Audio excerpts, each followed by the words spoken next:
3 Houston, trim to ATO.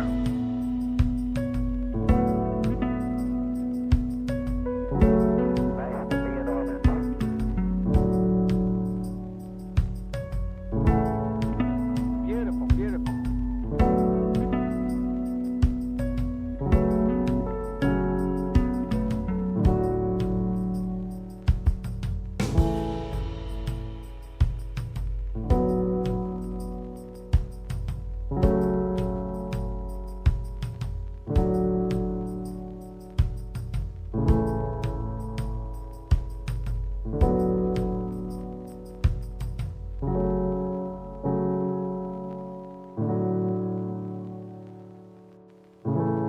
Are you in London?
Tell me when I can start. Yeah? Cool. Vayner Nation, what is good? Another episode of Podcast with Friends is here. Big shout out to everybody who's watching on YouTube Live. We've been twitching these, but now I'm testing a little YouTube Live as I continue to live my thesis of like always trying new things. Yep. I have 3 lovely guests here. We're gonna introduce them and we're gonna get into like a serious kind of chat, which I think is fun. And I'm really excited about it. So let's always start with the ladies first. And so we'll go around the horn. So for a quick minute, maybe you, Julie, you could tell everybody who you are and what you do, and then we'll do it and we'll get into the chat. Okay, cool. I'm Jilly Hendricks. I am the founder and CEO of Body Vodka, which is a lower proof vodka. It's 60 proof, so 3 vodka or body drinks is like having 2 normal drinks. And before all of this, I actually started making memes in 2011 or 12. So I kind of built up my internet presence doing that and really understanding virality and internet culture. And so I've used that in this business, which has been super fun. And this is my big project right now. Good for you. Amazing. What's up, guys? My name is Hunter Cloudis. And I should preface by saying I think it's so important that you have this in the bag. So if you're watching right now, it's so important when people say, hey, what's your name? What do you do? It's an important skill to have. And I don't think that people spend enough time necessarily developing that skill. Well, people are inherently selfish and lack curiosity. Yeah. Right? Like, you know, obviously I'm doing it because it's the format of the show. But Right. I'm glad you called that out because I think, you know, it was something I've always done. Now that people, quote unquote, may know who I am, I'm always, I guess, sad when people are so surprised that I even ask about them. It like just speaks to like what I don't want in the world anymore. No, 100%. You know what I mean? Like Yeah. people were surprised in real life prior to me having notoriety. Now it's like I don't like when you get a platform or you get known, you get credit for shit you're supposed to do. Right? Yeah, You know, yeah. and so, you know, I like that you decided to call that out. I think you're right. Obviously, it's incredibly proper to do in a podcast format, but I think day to day, or even doing it to strangers, like I really do believe like the airport is one of my favorite places because I'm willing to get into like serendipitous conversations by just being nice to someone in a world where everyone's like very stressed at the airport. No, 1,000%. I'm over in Times Square and I walked over here for about a mile. And one lady out of the thousands of people that I passed smiled at me. And goodness, I needed it, and I didn't know I needed it. And I think we can be that one smile for people, even if we never say a word to them. But anyway, yes, my name's Hunter Cloudis. And I guess professionally, I'm an actor coming off of a TV show called All American. But I'm also a public speaker and streamer on Twitch. Cloudus on Twitch. But yeah, I was just talking to some of Gary's team, and I think my answer out there was I'm a human on a mission to find my purpose by helping others find theirs. And I like that one more. So hopefully as the show goes on, you learn that side of me more, because professionally is what it is, but I like the personal side of me way more. Good for you. Yeah, beautiful to hear. Yeah, so my name is Rico Verhoeven, and I'm the Glory Kickboxing Heavyweight World Champion for the last decade. Wow. So that's been going really well. And next to that... Anytime you can hold your belt for a decade, that's always a good idea. Yeah, that's I would say that's going well. Yeah, that's going pretty well. But I think also very interesting is that also for the last 8 years, I've already been thinking about my career after being an athlete, because being an athlete comes with an expiry date. Yeah. That's right. So next to that, I'm also an entrepreneur and also slowly trying to get into acting. There you go. So, Hey, for you. yeah. So good stuff. Enjoying myself. Yeah. And I literally just came off of a Glory Grand Prix 8-man tournament last weekend. So I had 3 fights in one night. That was insane. What? It was I think I've had the 3 fights heaviest my whole life. my heaviest night so far for since I've been fighting. So it's Wow, it's dude. been Rico, good. in Good to be here. in the last decade that you've held the belt, what was the most in danger you were to losing it? I think that was in 2021. I got sloppy and Somebody caught you. it got caught, and it literally opened my eye, and during the fight it just started up swelling, and it literally closed it. So I was barely seeing with one eye, but still finished the fight, and I finished the guy in the 4th round, so it was good. With an open eye. Did you underestimate the opponent, or is it just you're a human being and the tough thing about fighting is one lapse moment and there it is? No, I got comfortable. Yeah. I got comfortable, so I think that's What round did that happen in? The second one. Right. So in the first round, you're like, okay, I got this. And Yeah. then- yeah. Makes sense. Yeah. So I think about, what's so funny? Let's build on that. Yeah. Let's use complacency as a topic. Just curious for you two. We'll get back to you in a second. I talk rarely about this, as you know, Dustin, but I know that my 28th year, 28 to 29, was disproportionately the year I was most complacent with my career. I just done so much for my dad's liquor store. I knew I had it. Yeah. I knew I had it. 22 to 28 professionally was my first round. I knew I had it. I was like, I'm going to be great. And so, whether I was tired or maturing or complacent or what have you, it's just very clear to me there's 1 year, 22 to 40, in my 26-year career that feels very different on the energy that I put out. Yeah. And it's literally my 28th year. And curious for you two, anything stand out in your life or specifically professionally, because I think that narrows it, that you can think through on complacency, or do you think about it, or are you scared of it, or does it happen often and you go hot and cold? When I frame that up, what comes to mind? Well, I always have done a variety of different things. So I started out making memes, and then I was DJing, and then I had a podcast. This was 2016. And then I tried acting. So I've kind of just pursued every passion. You're a Renaissance woman. Trying to be. Every passion that I've... I'm very similar. You like doing that. I when I'm interested in something, I'll do it. I have no fear. I'm just let's do it, let's go. With the vodka company, I just called distilleries and was I want to make a vodka. Zero Right, you're knowledge in not it. you're not scared of the no Never. or the judgment. Only in my personal life. You are. I get it. I get it. We all Not have in my work life. Makes sense. Yeah, but I think I'm at a point now where I think I need to really develop in my personal life. Those tactics. Yeah, in order to be able to really, be as successful as I want to be, and be both personally and professionally, right? And so complacency, I don't think I was ever really complacent, but I think now I'm operating at where I'm my output is a lot better because I'm, I did the personal work, or I'm doing the personal work, and I've also at a place in my career where I know, what I want to be and what I want to do, and I think I was still discovering for so many years. Very cool. Thoughts, brother? Love it, and I love that we're self-aware enough to be able to pinpoint. I think it's wild that you can do it to the year. I think only because I've always been so I'm actually weirdly detached from my career. Yeah. I have this really weird relationship with my career. Yeah. It's like my passion. I literally sit here for 12 hours a day, and it's like, it'd be like for somebody skiing or cooking or watching movies. Like, it's my favorite thing to do, to grind and build, like building Legos. It's like, that's how I think about it. But I have a very good relationship with it. Yeah, I don't yeah. think me being successful or counter when I have micro failures, I don't think it defines me. And I think people are too tied up into their professional life Yeah. as their full identity. And I have it's so weird because I'm so off the top of like, there's a Garyvee and all this stuff. And like, it's almost like Clark Kent and Superman. It's almost like literally how I think about me working and me living.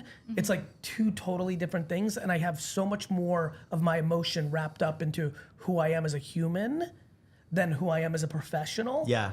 And I think that's why. But anyway, so I get to like almost analyze my career from like the outside. So the reason I know 28, it's almost like me looking at me like I look at like an athlete and be like, oh, that fourth season you weren't that good. Yeah, That's like me talking to me. yeah. But I it's love just like constantly like in life, it's just self-reflection. 100%. Yeah. And back Always. to self-awareness, certain things. Right now, all four of us have a real blind spot we don't see that we will know later. Oh, isn't Go that ahead. the truth? Yeah, I think the micro complacency could be found, like, goodness, every day, whether it's in the gym, when my third set wasn't as good as my fourth, and all that adds up. I think everything we do goes on our personal resume, even if it doesn't professionally get shared. Like, what you do matters. What you do matters.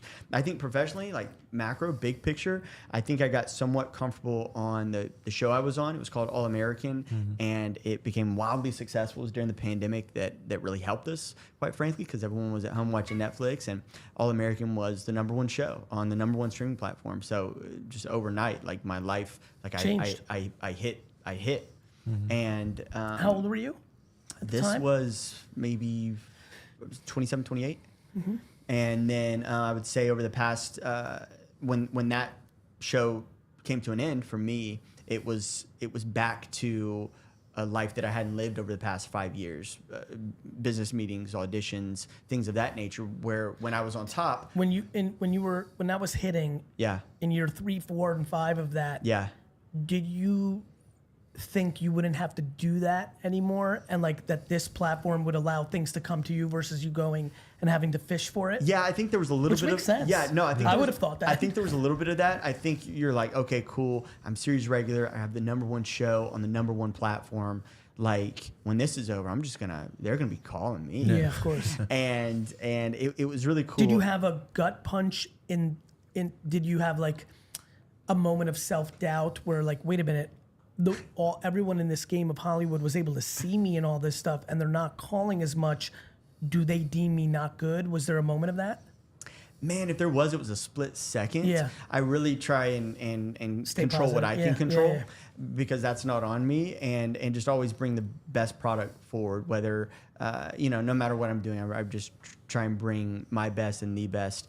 But no, it was eye-opening in a sense that I thought it would be a lot different. And I think sometimes when we reach certain heights, we perhaps have this preconceived notion of what it's going to be, and it rarely is that.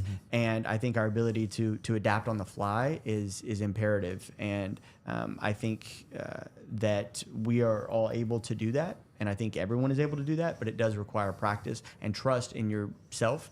And I think you can develop trust in yourself by the actions that you do. So if we go back to the micro, it is the sets in the gym Of course. that I'm able to attack that allow me to know professionally over the next decade I'm going to be fine. Professionally, I'll start with you, Julie. What do you think your biggest challenge is right this nanosecond? Like something that you're like, not that it keeps you up at night, though it Yeah. may, but might be like, fuck, if I just crack this, my vodka's gonna kill Tito's and I'm gonna crush everything.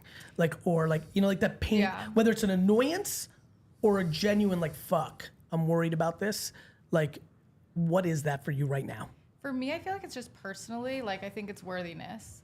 Like, I think I have to really, like, work on that. On what? Worthiness. Worthiness. Like, knowing that I'm, like, worth getting this money that someone's investing, or, like, worth getting these stores. I think, like, for me... Oh, interesting. Your relationship with Yeah. you. Yeah, I think that's my biggest... Well, it's so I don't interesting. think it's, like, professionally, because I So do you deem that as your personal life? Because it was interesting you said, Yeah, like, I lack.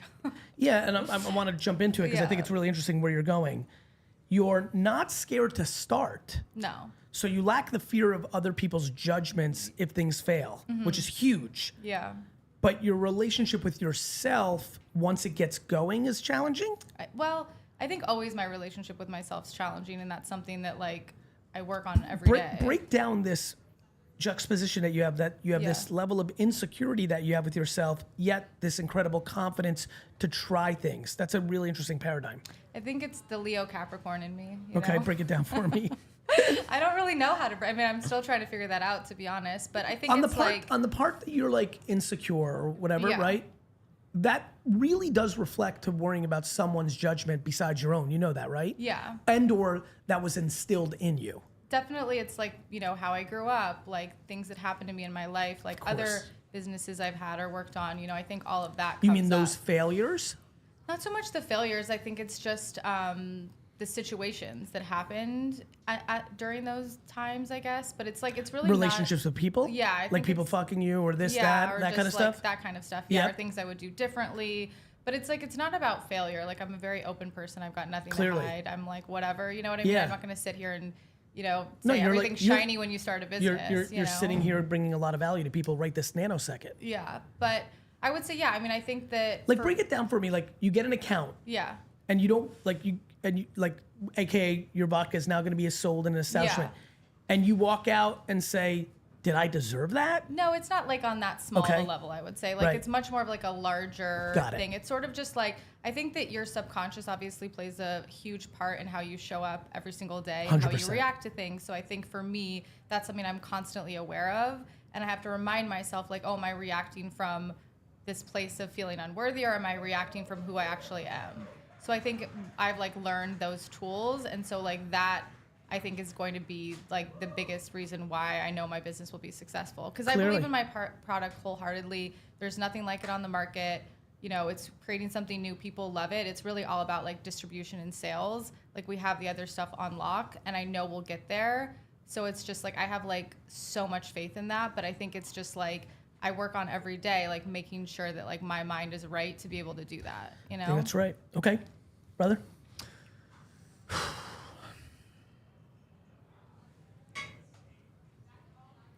Can you rephrase the question?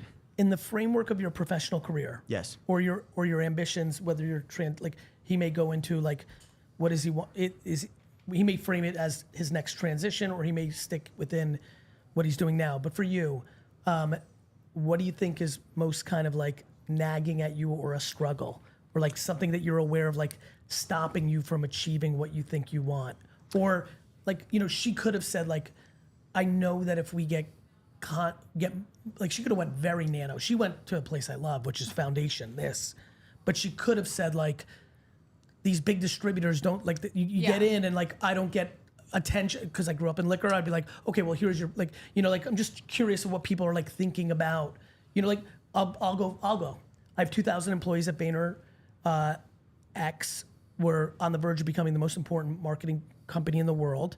And I just need my people to be scared less of losing clients. That the second I can't get them to believe me that if they lose clients, they won't get fired. I've been on a 14-year mission and I'm not there yet.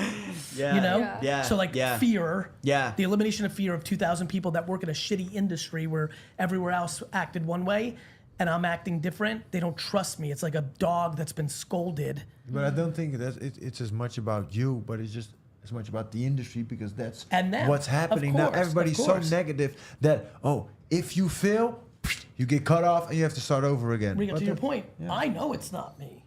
I know every interaction I've had with my most senior people. I know the unlimited examples I gave them to trust me. It's shedding 20 or 30 or 15 or 10 years of bad behavior elsewhere that they're scolded by. Yeah. Not letting those people that screwed you up in the past dictate Thank how you you. make a decision. Like if you might be Exactly. scared to bring someone in because you're like, last time I brought someone in, they fucked me. Yeah. Like to your point. So that's it. So go ahead. Yeah, no, I think being aware of the changing markets, especially for me. I apologize for interrupting, but I want to give some love to YouTube Live. Alana Lesau said, Leo Capricorn, I get it. Love that. All right, go ahead, brother. Yeah, 100%. No, it's the changing markets. It's understanding that this is a viable solution to be an actor. And it's like, well, wait, this is a podcast, but it's still at the heart of show with a production team. And the way we can, if our goal is to be great storytellers and compel human beings to ask questions that perhaps without us they wouldn't have gone so deep or had the same perspective, if that is our true goal, then understanding that there's no one person that can stop us from doing it, because we all have cell phones and we all have the ability to click go live. Got it. So putting the romance of distribution. I like that. Right? Yeah. And that's what you. By the way, Yeah. it's the number one thing I believe is happening with actors. Yeah. I'm like, why are you doing something that's it's almost like being a retailer. So when I built my dad's business, I went all in on .com.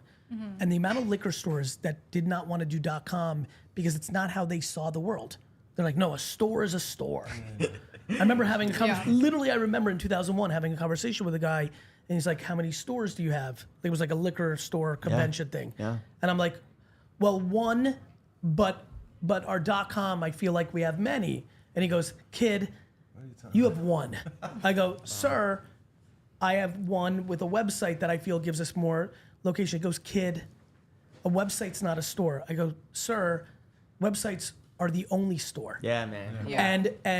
And then he got a little nasty, and I'm obviously not using his name. And then I got very nasty, which was, I said, sir, how many stores do you have? 13. I go, how much revenue are you doing? He said 21 million. I said, that store that you just made fun of called the .com does twice as much as that. Yeah. Anyway, that was the retail version of the romance that I see actors saying, I've got to be on this. Really? Yeah. Because if you're talking, especially if you're an actor who chases fame, the people that are on this are way more famous Yeah. than the people that are not. Yeah, man. 100%. Yeah. Got it. Rico, what about you, bro? I think for me, it's on multiple levels, but like for example, now that's most accurate is, for example, last weekend we did the 8-man Grand Prix, and the organization wanted me to be in it just to hype it because it came back, because it was something they did more in the past in Japan, and now they brought it back. The whole Where was this? the Grand Prix last weekend was in the Netherlands, and the thing that happens is that because I've been champion for so long, I don't know how, but I make it look easy. So every time I fight, oh, Rico's gonna win. Now I had three fights. Oh, he'll do it. This is gonna be an easy night. Well, let me tell you, this wasn't an easy night. But yet again, like we just talked about, is still I'm making mistakes, and I can look back at it because in that third fight, I was smashing the guy in the first round. And in the second round, I was still smashing him, but I got sloppy, maybe too comfortable, and he surprised me with a spinning back fist, and I went down. Like, and I was so far ahead, and then luckily I recovered. This guy came at me with everything he had for another 10 seconds. Yeah. And then he was done. And then I ran over him, and he quit. So, Do you feel at this point that it sounds like you might be in a place that I was with gambling, where I used to gamble as a kid, like nothing crazy, like I didn't like, but I would gamble. I liked it. It was the one thing I would do. I'd go to Vegas like one weekend a year. I'd work every minute. But me and my friend Rob Moose, we'd go to Vegas one weekend. We would literally gamble. Like that's what we wanted to do. Not golf, not anything else. Like no clubs. Like gamble. And I liked it. It was fun. It was a good escape and reset for me to go back to work hard. And then something happened where I couldn't win enough money to get excited, but I could lose enough money to be upset. yeah.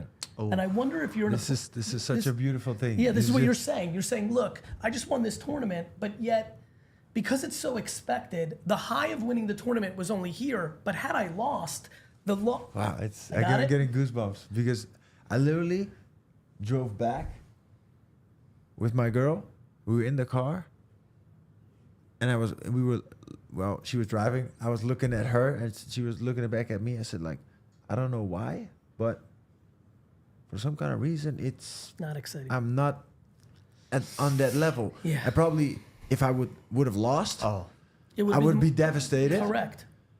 And That's it. I said like this moment that we're here right now in the car, listening to music, having fun. I said weighs so much heavier to me than that thing that I literally wrote history with an hour before. It's insane. Rico, educate me a little bit. Are there other leagues that you could go into where the competition is either elevated or similar? Are there any challenges left, or do you feel like you're in a place where like you're getting excited about the acting and the other stuff? Like what's going on with that? 'Cause- Yeah, 100%. We are the number one stand-up combat sports. So there's no one There's better. nowhere to go. There's no one better. So like we've been dominating the sport for so long, but like you said, like I've been doing this since 6 years old. So my dad literally like brought me to the gym and got me excited for it, and doing it for all those years. Now I'm getting so much more excited being, for example, on set doing something new. Of course. Like working Do you on my is it cliche? Do you like see yourself as like an action star of the future? Yeah. Yeah, it makes sense. That's So- cool. And it's so much fun. I actually did start in my first Hollywood movie last year, Black Lotus, next to Frank Grillo. And also another movie coming out this year, Den of Thieves, Pantera, with Gerard Butler, in which I have a significant part in as well. It gets me It's so new. excited. It's new. Gets me Speaking so of excited. exciting, what do you consume currently? From a podcast, music, television, streaming, social, what right now has your attention? What are you consuming? Just all TikTok, pretty much. Okay. Yeah, Living it. I'm on it for like an hour or two a day. That's it? It's a lot. Oh, I Well, think with the before other- bed. I mean, it's like I'm busy, working during the day. But Yep. I mean, before I started getting all my information really early on from Twitter. Like Yes. I knew every single thing that was happening from that. Yep. Obviously, then it was Instagram, and then Yep. now it's like if you want to know in a millisecond what's going on, it's just TikTok, Yep. right? So I'm constantly on TikTok. I would say I don't really watch TV, and movies sometimes are challenging for me because I will watch something and then I'll just think about it every day. Like Beef, I like constantly think about it. Like it's, what was the Emma Stone movie, Poor Things? Yes. Like, it just stays with me for so long. So it's just, sometimes it's like harder for me to watch that I kind love of that. stuff. So TikTok all day. TikTok all Okay. day. Yeah. That's crazy because to our point earlier, it's like don't romanticize the distribution of Yep. like no one is gateholding your ability to storytell It's or be you and the compelling. audience. Yeah, 100%. So what are you consuming? I only typically will turn something on like when I'm eating, and so usually I just throw on the golf channel. I recently got Nice. into golf, by the way. I should preface. My so I've brother's only- so into it right now. Really? I've only been playing for 9 months, and it's been amazing, and it's actually led to so many opportunities in the business space, Nice. in the opportunity space. So yeah, I'll throw Golf that channel. on, and but it's cool because there's a huge, I guess, there's a lot of lessons to be learned right now because there's a huge PGA and live, and there's different things going on. So there's a lot of business that can actually be learned while I'm watching golf and just seeing how they Nice. maneuver. They move. And they're pro athletes, which I'd love to learn from. Anybody at the top of their game, I love to learn and study. Similar to like the For You page. These are the top Top of creators, the right? game. So Yeah, it's just the top athletes on TikTok. watching Sure. the top people in the world. It's true. Yeah. There you go. I think what I'm consuming most is because I'm a lot in the car. Driving is like listening to podcasts and Yep. motivational speeches. Actually, I have to thank you because I was listening. It's a while ago, so I can't exactly tell you the Yep. date, but you were talking about legalization of, for example, an Uber, Yes. a company like Uber. And I was like, if that's your strategy, that's the worst strategy you can have. I was like, wow. And then like a little bit later, so it's like already some years ago, a company approached me, which I'm now shareholder in as well, and it's called Knaka Settle, which does crypto to cash. And that was so interesting. I was like, but now everybody's like, ooh, crypto. Yeah, I of course. don't know.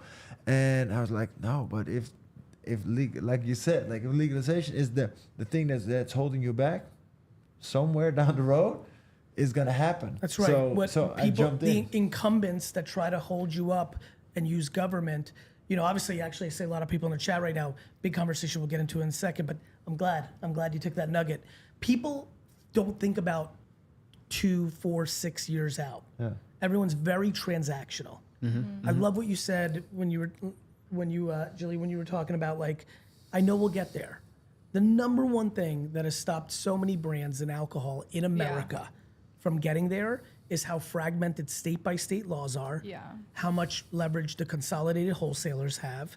When you're a little brand, it's tough to get their attention. I mean, the distributors, like, they could care less. But the thing is, I know that, like, there's a way, right? Of course, you know what I mean? You just got to figure it out. It takes I know time. how you think about it. Yeah. Just by listening to you a little bit, you know that if you get the end consumer to care about it, Yeah. it's going to force the distributors and the liquor stores to carry it. Yeah.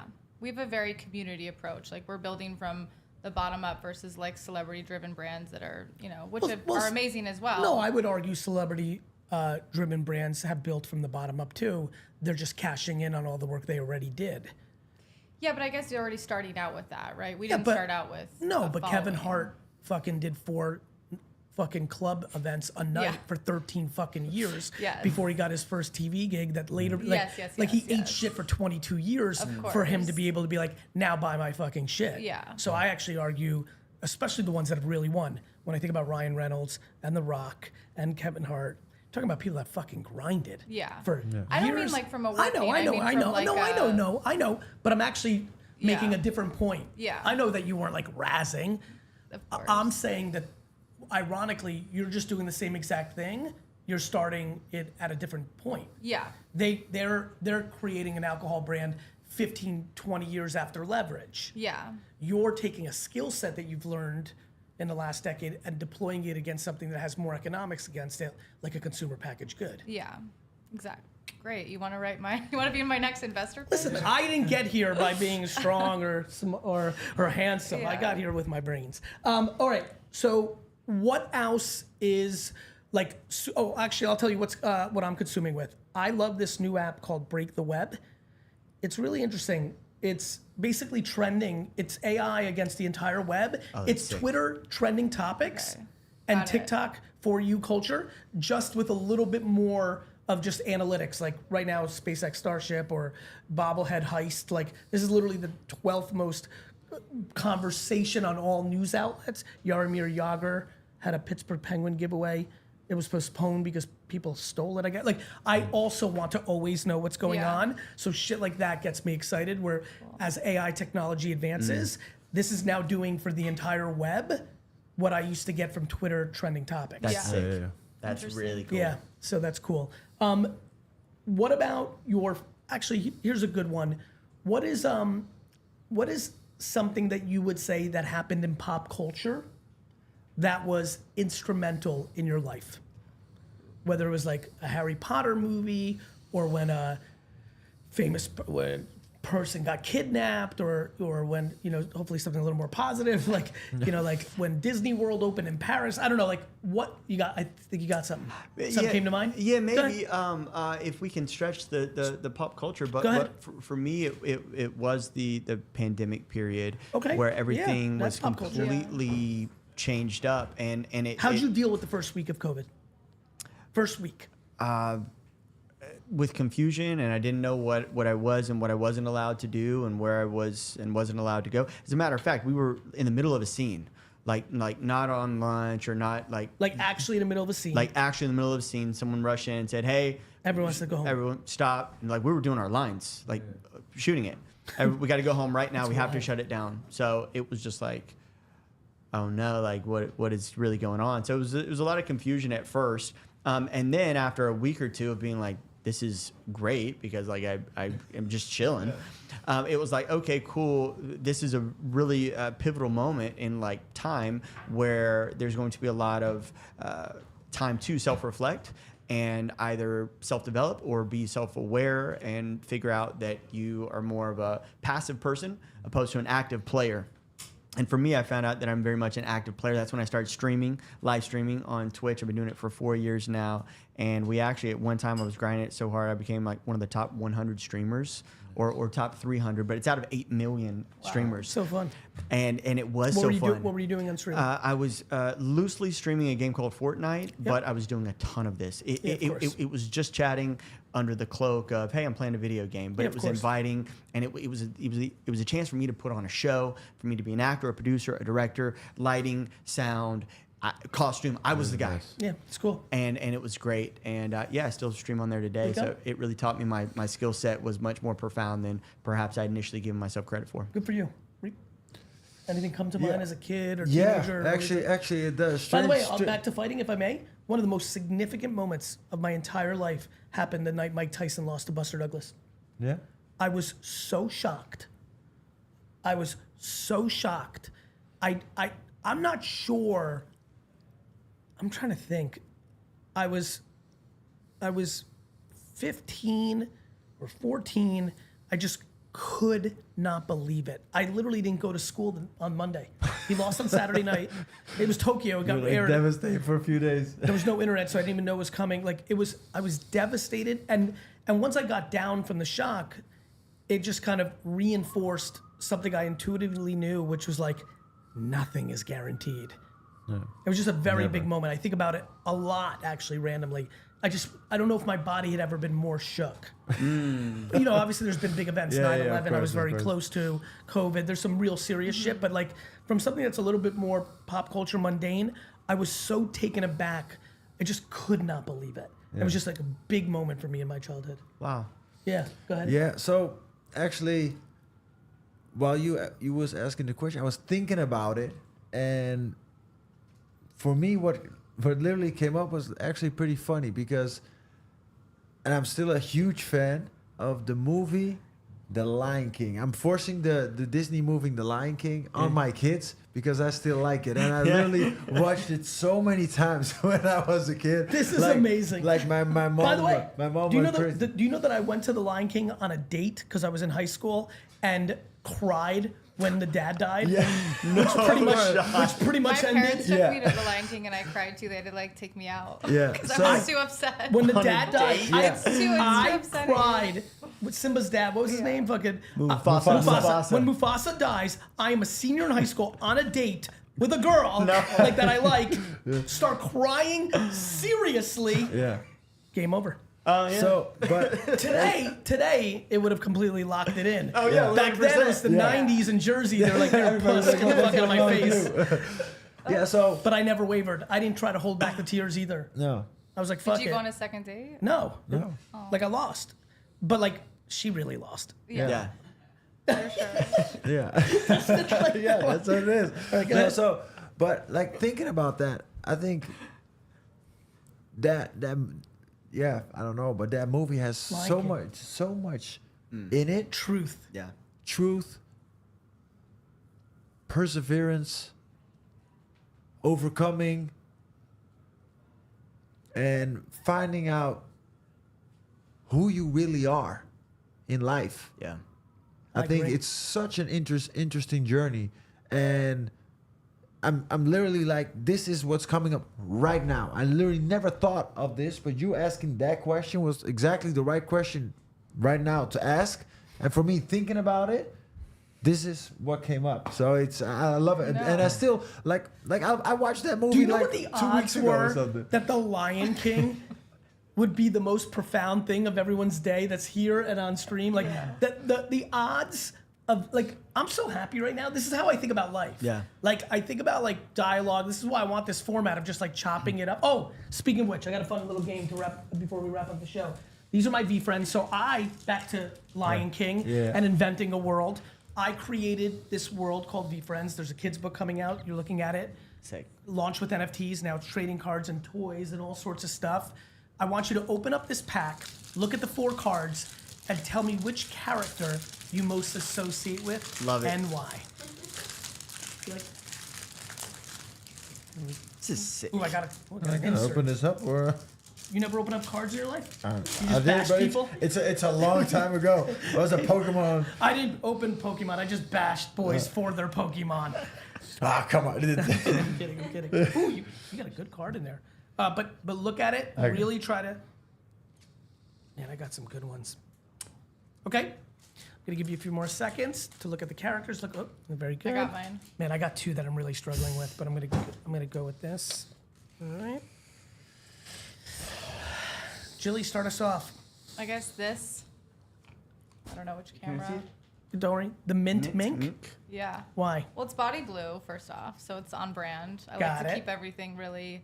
I'm very thoughtful about every single Aesthetics? thing. Yes, very thoughtful about aesthetics. But I think aesthetics are very profound for those who are all in, and incredibly misunderstood by those who don't think about it. yeah, like I can't even buy a nightstand unless it's like I could never. I'd have to think about. It's got to have Think about everything. I Do you mean, it feng has shui to. it style, or is it more No, it's aesthetically needs to play? Yeah. Even everything I wear, I'm very particular about. Doesn't matter. It's not about a price thing or a designer thing. It's I Oh, just how you like the look of it. yeah. It's And very cool. what I want So around this you me. pick not on the character or the accurate the Yeah. style. Well, also I like the eyes. I think the eyes are curious. I think I'm pretty. So you curious. want visual? Yeah. You want visual? Wow. All right. Very Go ahead. Compassionate catfish. Okay. It just so happens to have the highest score out of all the cards, so maybe Clearly a subconsciously player. I just wanted to dominate that. Yep. Stamina is also the highest, so that's pretty cool. I think at the root of compassion is understanding Yes. and empathy. Yes. And I think at the root of understanding and empathy is self-awareness and a journey.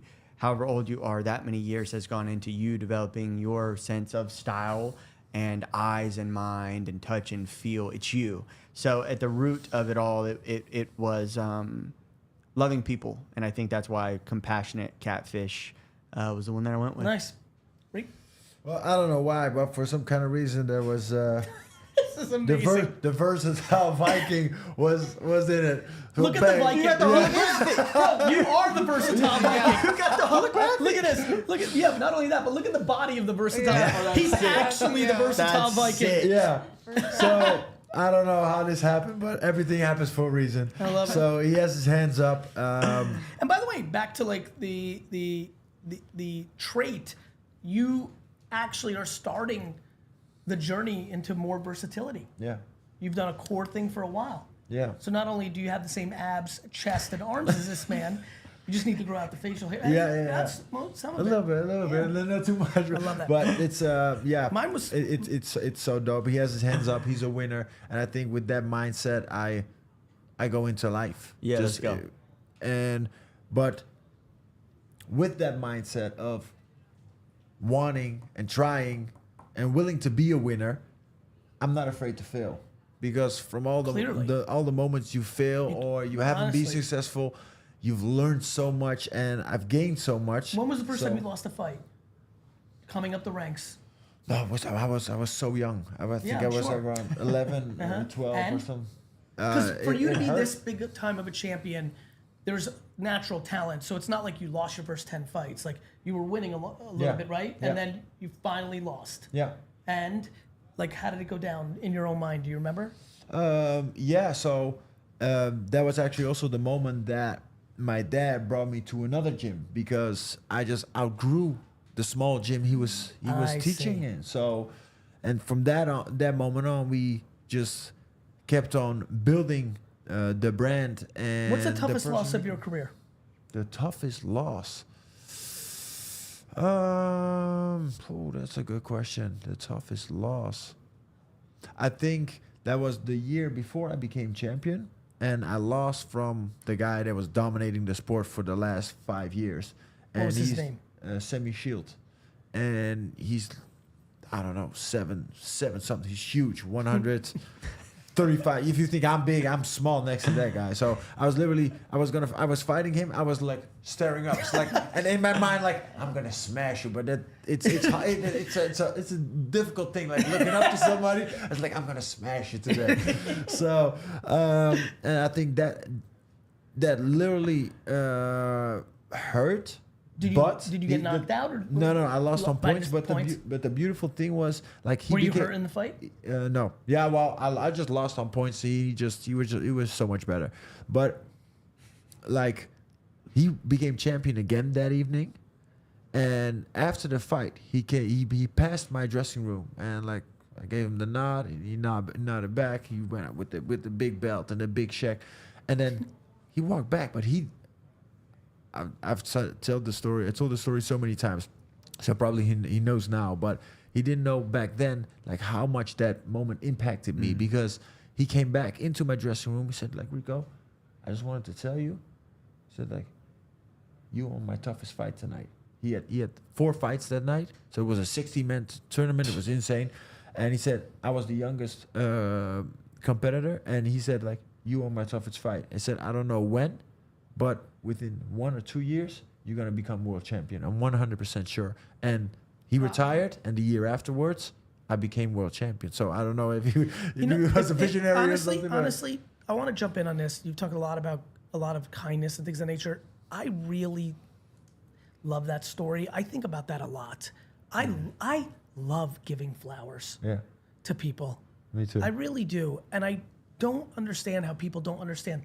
That gentleman coming back for what probably was another 1 minute of a conversation and then leaving, changed the trajectory of your life potentially. Yeah. You know what I mean? If it didn't, even if he never did that, you would have went on probably to do your thing. It still is a nice moment that you're now telling 10 years later. Yeah. Somebody stopped. I was having a lemonade stand on Tingley Lane in Edison, New Jersey in 1985. I was 10. And a guy stopped, a bicyclist stopped and took out his water bottle, and we were selling for 25 cents. And he goes, I'll give you $10 if you fill this up. The guy said, I'll give you. It was already filled up. That's how hyped I was. And I fully had it full and hit. Yeah. That was 38 years ago. I just told that story. Yeah. It forever affected me. beautiful, It was yeah. affirmation that I was a businessman. Yeah. Yeah. And I actually did. Now I just thought about it. I actually did the same thing. Like Recently? recently, I called the guy I was fighting in the finals. I called him. He's such a nice guy. I said, "Yo, man," I said, but he doesn't have my number. So I asked him his number. And I said, "Yo, this his name is Levi." I said, "Yo, Levi, this is Rico." "Yo, Rico, what's up, man?" "Yeah, man, I'm literally just calling just to check in to see how you're doing. I just want to tell you, like, I'm super proud of you, because I already told him, like, he has so much potential of being a good fighter and becoming a star.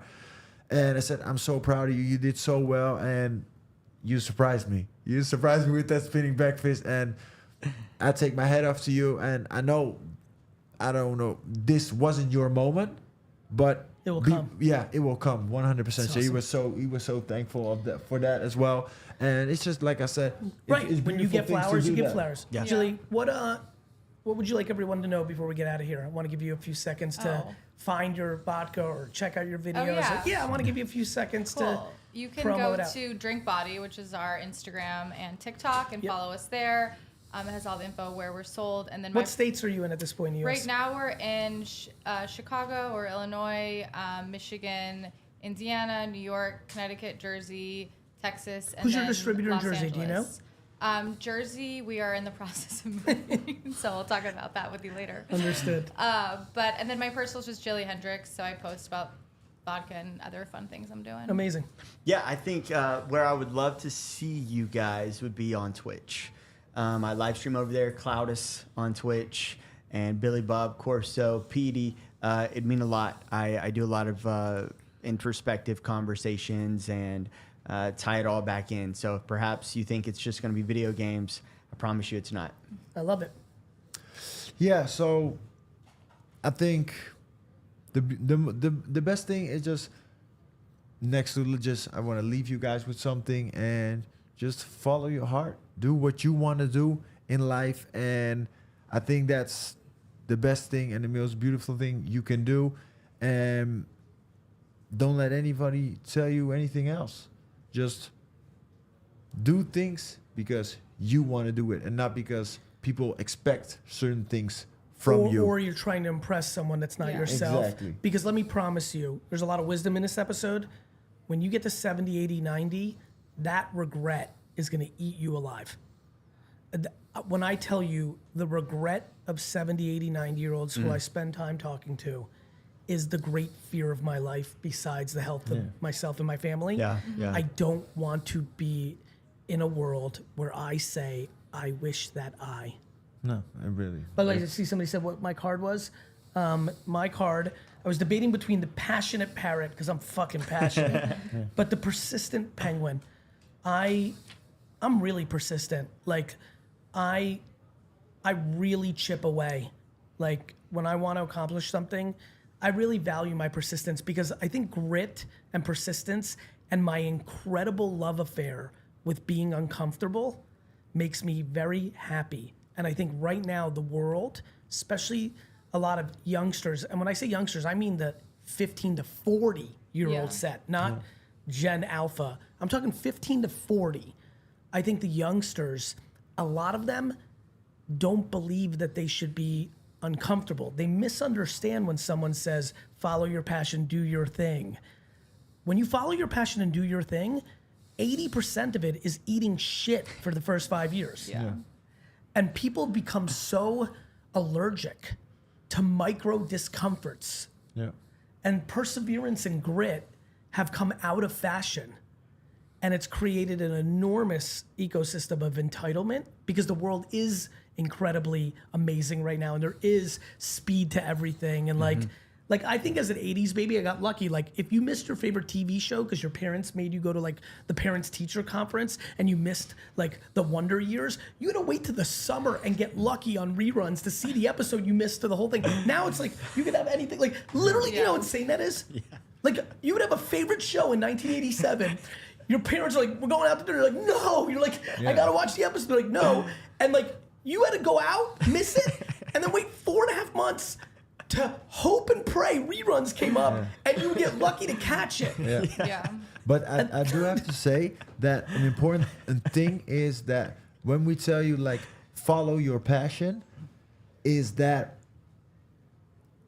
nowadays what the youth has to deal with is social media, and Judgment. it's exactly Judgment. it's judgment of everybody. But the most important thing is, like, you do stuff, you make the content, you post the stuff that you're posting because you like it, and not 100%. because you're looking for Outside validation. Yeah. exactly. Look, it's the biggest the issue most in the world. important thing. Life is a basic game of self-esteem versus insecurity. Yeah. Once that's wrapped, once you can win that game to a level that works for you, it's over. Everything's easy. Everything's easy when you live your life as if you're the only person on earth. Yeah. Everything's easy. I literally think that way. I'm like, back to compassionate catfish, the only thing I have for people that shit on me in the chat and on social is compassion. Yeah. Could you imagine living a life where you take your time to go around and try to make people feel bad? Yeah. You are actually living the single worst life on earth. Yeah. I tell my friends all the time, I'm like, don't feel bad for you. Don't feel bad for you. Feel bad for them. There Feel is a bad for them, human yeah. laying in their bed right now, or on the bus, or driving like at a stoplight, who has such unhappiness that they need to deploy unhappiness on someone else for a micro moment Feeling of better escape. of That's this, right. yeah. That is, I feel devastated for them. Yeah. Yeah. I always tell my kids to, like, you have to feel sorry for those people, because I said, you don't have to tear nobody down to feel better yourself. 100%. The only thing you have to do is build others up. 100%. Try to build everybody up. By the way, this is the perfect way to end. The only reason I changed my podcast to podcast with friends is to put you guys on. My great hope is that a distributor in Texas, Specs, is watching this right now. I know Shout what out Specs. I know what my reach is, Yeah. over a period of 6 months. Like, I'm hoping that a casting agent's like, we need a fucking handsome, chiseled Viking-like man to be the star of a movie. Like, you know what I mean? Yeah, And 100%. one thing I wanted to add to you about the trying things, or about posting on social media, is like, I used to use Instagram and all that as like a test to see what was working, what I liked Yes. doing.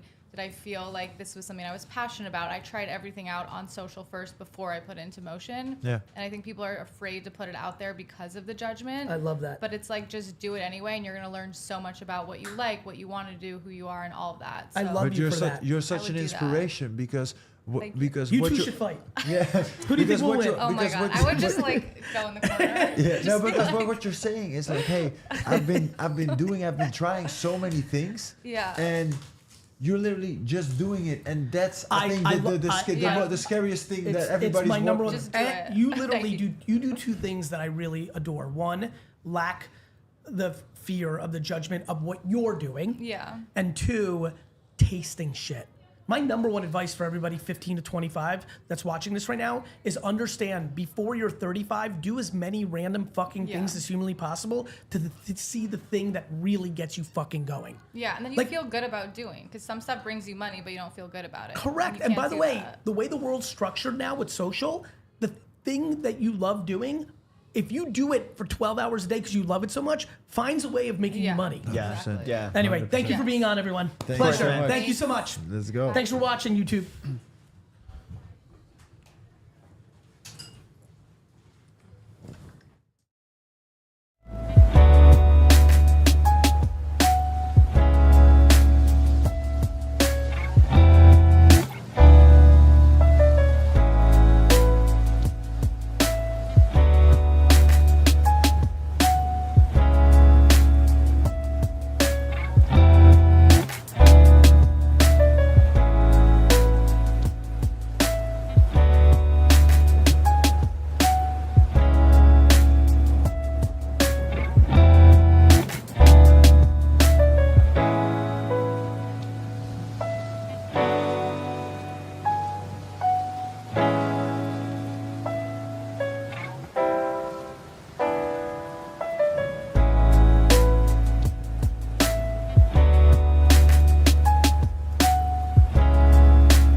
ask me shit all the. I know what's going on through other people's eyes. Yeah. I know what's going on in the streets because I can see it through scale, through his eyes, and through the feedback I get. Yeah, right. She's special. She really is, man. She's like gonna win. Let me help. Like, you're gonna win. Like, for real. Like, honestly, do you know what's running through my mind right now? Straight up. I'm like, I am so happy I have that on film, because one day you're gonna be the biggest star in the world, and I'm just gonna keep putting out the clip where you're like, wow, he's the best. Like, Hi, nice to meet you. I'm so excited right now. Yes. Oh, man. Okay, this is Johnny, manager. Johnny, how are you? Kenny, manager. Kenny, how are you? Tatiana, makeup artist. Hi, We Tatiana. were all fans, I'm sorry. And then Nick, my photographer. Nick, how are you? No worries, I'm super flattered. Get in here. I'm so excited for this meeting. Me too. Can I sit right here? Yeah, sit anywhere. There's plenty of seats for everybody. I'm glad you came up. Were you coming up anyway today, or? Yeah, I have like a press run tomorrow. All the blogs have been posted, mumbo jumbo, just like they want to meet, so. Yeah. You are going to be a ridiculously big star. It's super.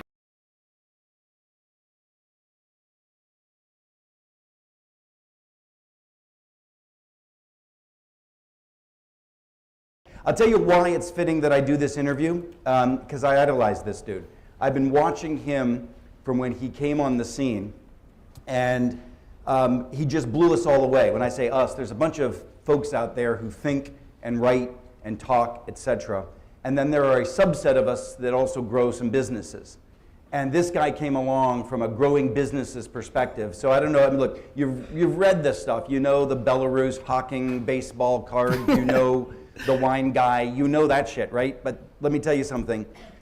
You could not find a smarter, more astute businessman who has, in the modern era, realized the tools that one uses to grow a business. So this isn't about social media when you really listen to him and talk to him. It's just about the way business is done today.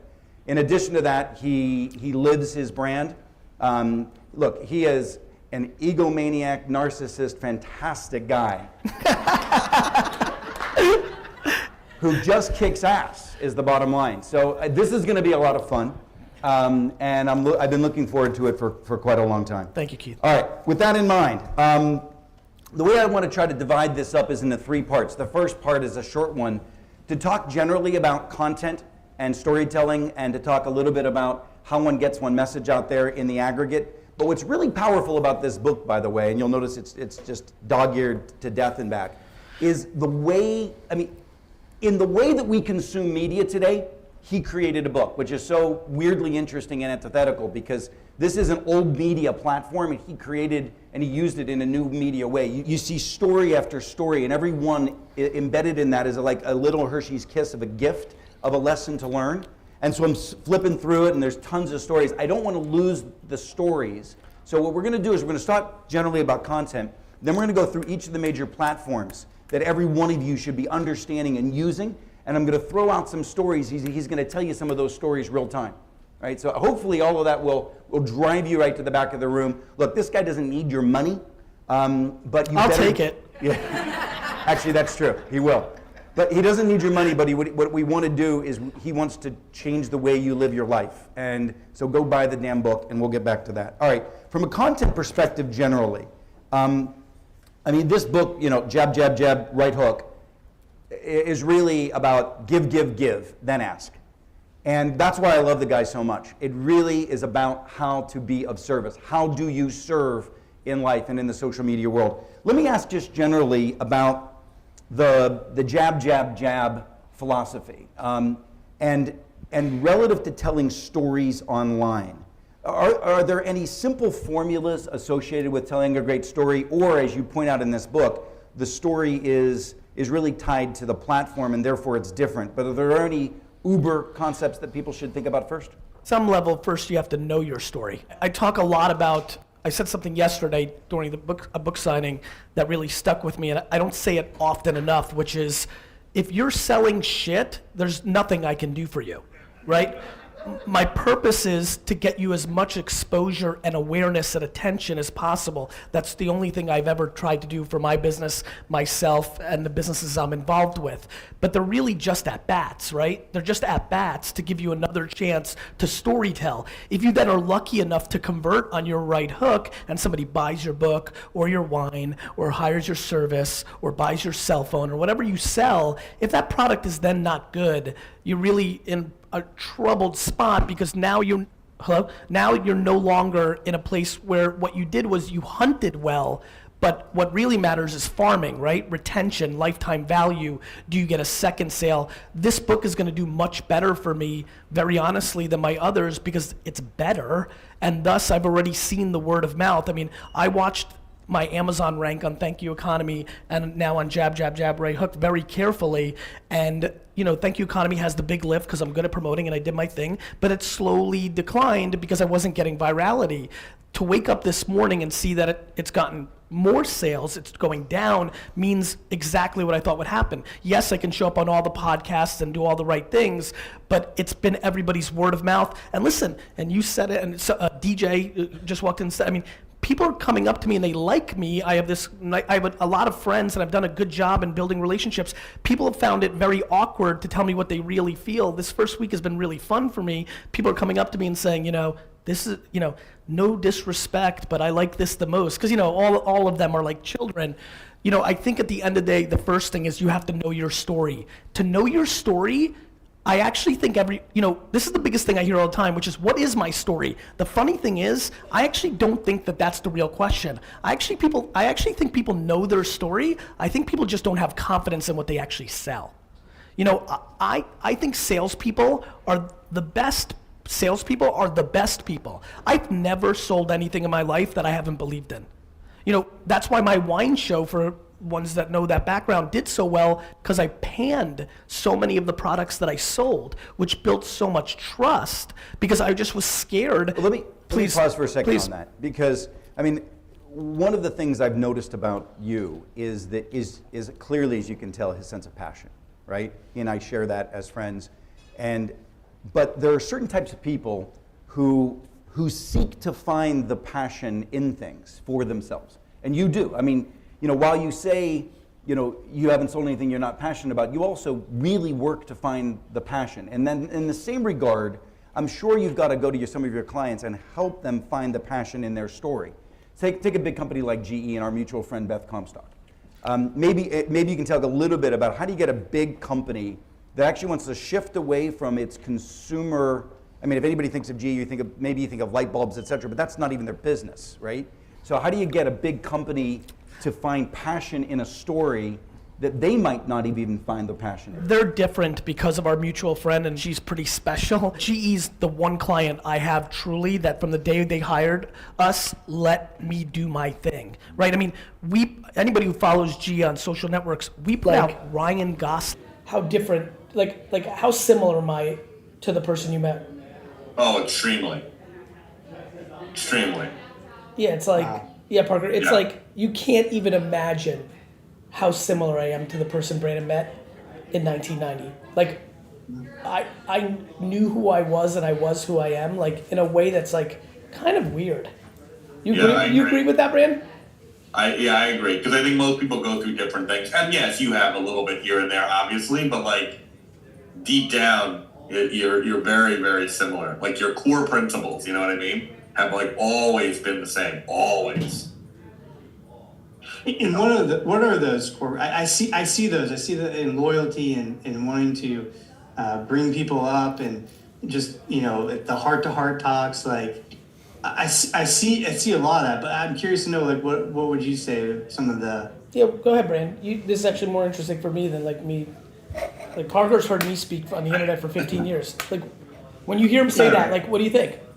I would say, obviously loyalty, the kind for sure, and just, super outgoing. That was the big thing with Gary was, in high school you all have cliques, you know what I mean? There's different groups, different friend groups, and for the most part you kind of stayed in those groups. Gary, you did something the other day about senior year, how you all come together, right? I saw that. Yep. But other than that, you kind of stick in your groups. And Gary was in like every group. You know what I mean? Like he went back and forth between all the different cliques and was able to just kind of fit in and just I don't know if adapt is the right word, but just super approachable. So, but buying and selling were always just in his blood forever, and always like thinking about what's the next thing that we can do. What I mean, I can't even imagine if we had the tools today.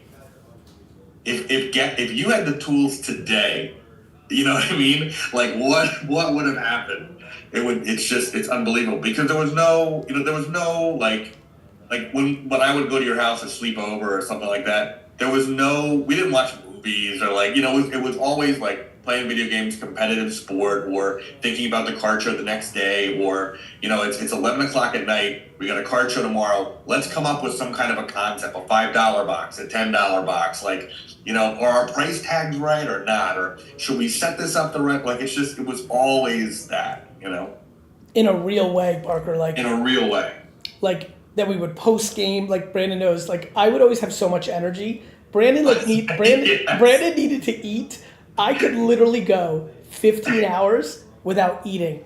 We would do a card show where we would wake up at 7 a.m. to drive 45 minutes to set up at the Holiday Inn in New Jersey, in Edison, New Jersey. We do the entire card show. We drive back for an hour, and I would be at Brandon's house, and my mom would come to pick me up.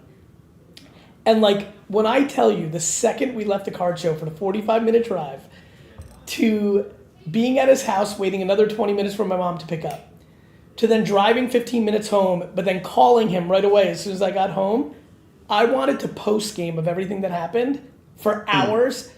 And Brandon actually has really remarkable energy. It's not like Brandon is one of these people that doesn't. It's just that my energy, and I'll tell you why I'm bringing it up, because now Brandon was talking about this. It was there would almost never be a time where Brandon didn't have to beg me to stop. Right, Brandon? Right? Just keep going. Yes. Although my energy would die a little bit, but yes, you're right. I rarely would say, okay, that's enough. Yeah, Brandon could go, but Brandon, literally, I'm thinking about this one show. 7 a.m. wake up, drive there, set up, full show. 8 a.m. to 4 p.m. on a Sunday in the winter. Drive back for an hour. I'm yapping the whole time. We're yapping. And then I got home at 7, and then I call him right away. I'm the Tim Wakefield, the rookies from the Donruss '92. I think we should go deep on and he would. What was great about him is he could keep up with me, but there would still be on that Sunday night. It'd be 8:13 p.m. or 7:59. It's bro, I just gotta watch The Simpsons. All right, and there would always be I would just go so hard. Parker, did you collect cards as a kid? I did, yeah. So my stepdad was the director of a civic center, the Tallahassee Civic Center in Florida. No way. So I grew up wrestling. The what? Did they have wrestling at the Civic Center in Tallahassee? Oh, I think that they did one time. I think I have a memory of going to a wrestling event. Yeah. Anyway, go ahead. Yeah, but I remember JJ Redick shooting threes in front of me. I mean, I remember because Florida State played Duke, and but yeah, so I grew up just being around close to sports, and then our neighbor worked for the Tallahassee Democrat Sports, and so he would give us cards, but I recently just got back into it, and I just fell in love because you're holding history, and so that's the name of if I start a brand around it, it would be called Holding History. And so yeah, I'm interested to doing it now, connecting with my dad on things I never connected with him on when growing up, because I think he had moved out of that card phase. So yeah, I'm really enjoying it. Did you used to get the Beckett as a kid? No, No. Was it the Price Guide? Yeah, the Price Guide. Yeah. He's too young, I Brandon. probably did actually. It was over, I think, by him. Oh, is that right? Oh, you might be right. I had a Price Guide. I don't remember using it all that much, but I remember having it. He had the internet, Brandon. Right. Bro, That's- I was born in '88. So I was Yeah, born in he had the 88. internet, Brand. Like Parker, Right. you don't even understand, bro. Brandon used to get the Beckett because he worked at a baseball card store, and he would regret telling me that it came out because I would like keep him on the phone for like 7 hours.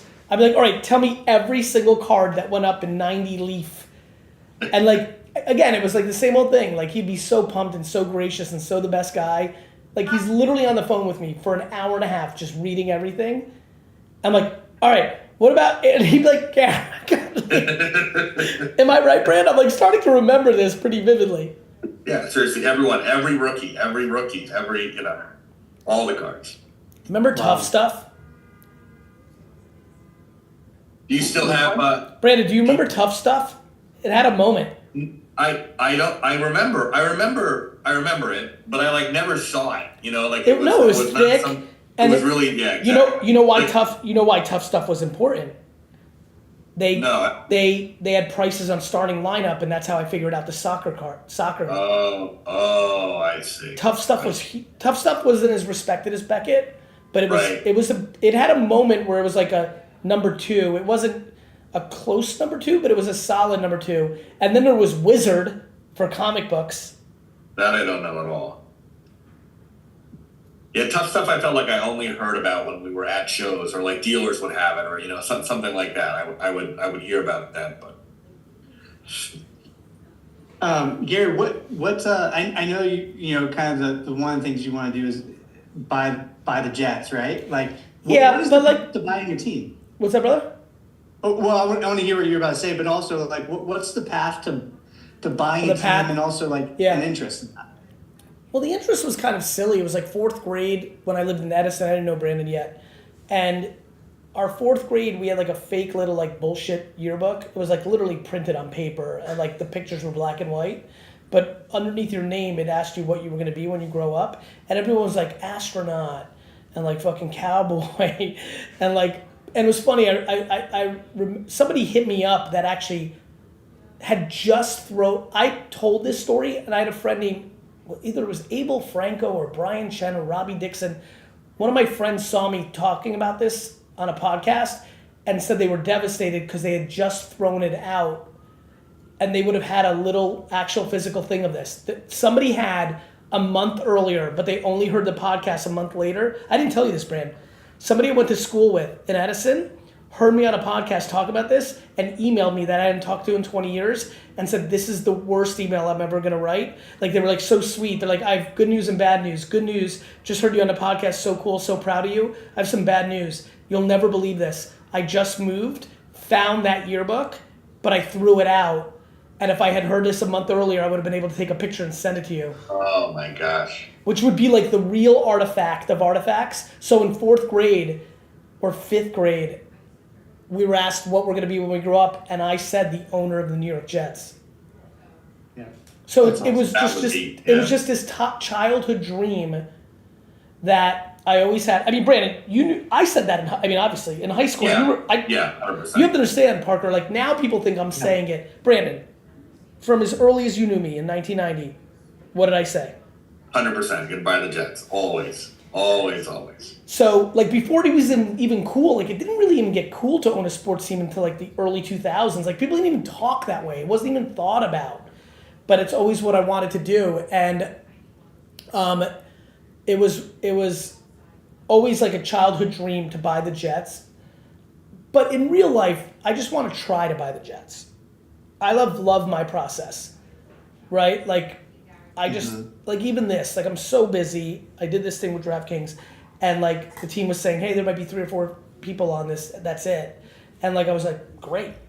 And the team was saying it from a perspective of, like, man, I mean, Brandon hit me up, like, 100 times on this. He's like, there's only 2 or 4 people going to be there. I'm like, okay. Like, I don't mind if there's only 84 people watching a stream or 1 person to a thing. Like, or, like, I just found out today that I'm giving the NYU commencement speech in Madison Square Garden. And that's going to be like 20,000 kids and parents. And honestly, I'm giving you right now the same effort I'm going to give for the commencement speech for the graduating class of 2024 in Madison Square Garden of NYU, right? Yep. So like, I just love the fucking process, bro. Yeah. Yeah. I just love And the that's fucking- where you put, so the Jets. Brandon was in Germany buying wine at this big conference, and he ran into a friend, ironically, who plays fantasy baseball with us, Rob Krupp, who got back into the business. And Brandon was seeing him. I haven't talked to Krupp in a while. I grew up when he was in the wine business in New Jersey. That was my era. He was on our fantasy league. We stayed in touch when I crossed over and did all this other stuff. And obviously, I'm now in a different plane than I was even when I crossed over. And Brandon ran into him. Brandon texted me. He's like, I just ran into Krupp. And he's like blown away that you're texting me 10 times a day of like, did you find a good deal on rosé? Or like he couldn't believe that you cared or even know or that you're involved. And just, I love the process, you know?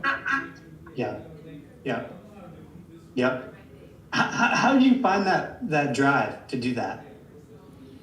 I think a couple things. Like, it's God-given, but then also, again, I'm using a lot of Brandon since he's in this call. I don't get to do this with him on here. I don't think people understand. Like, I grew up very humbly. Do you know why I called Brandon for the Beckett? Brandon, you had a subscription to Beckett, right? I'm asking. Or you bought it at the card store. I'm asking you, Brandon. No, I had a subscription. I remember, because you would get it in the mail. Yeah. It costs money, yeah. Parker, Yeah. I want you to hear this. Brandon grew up with a single mom with less money than my family had.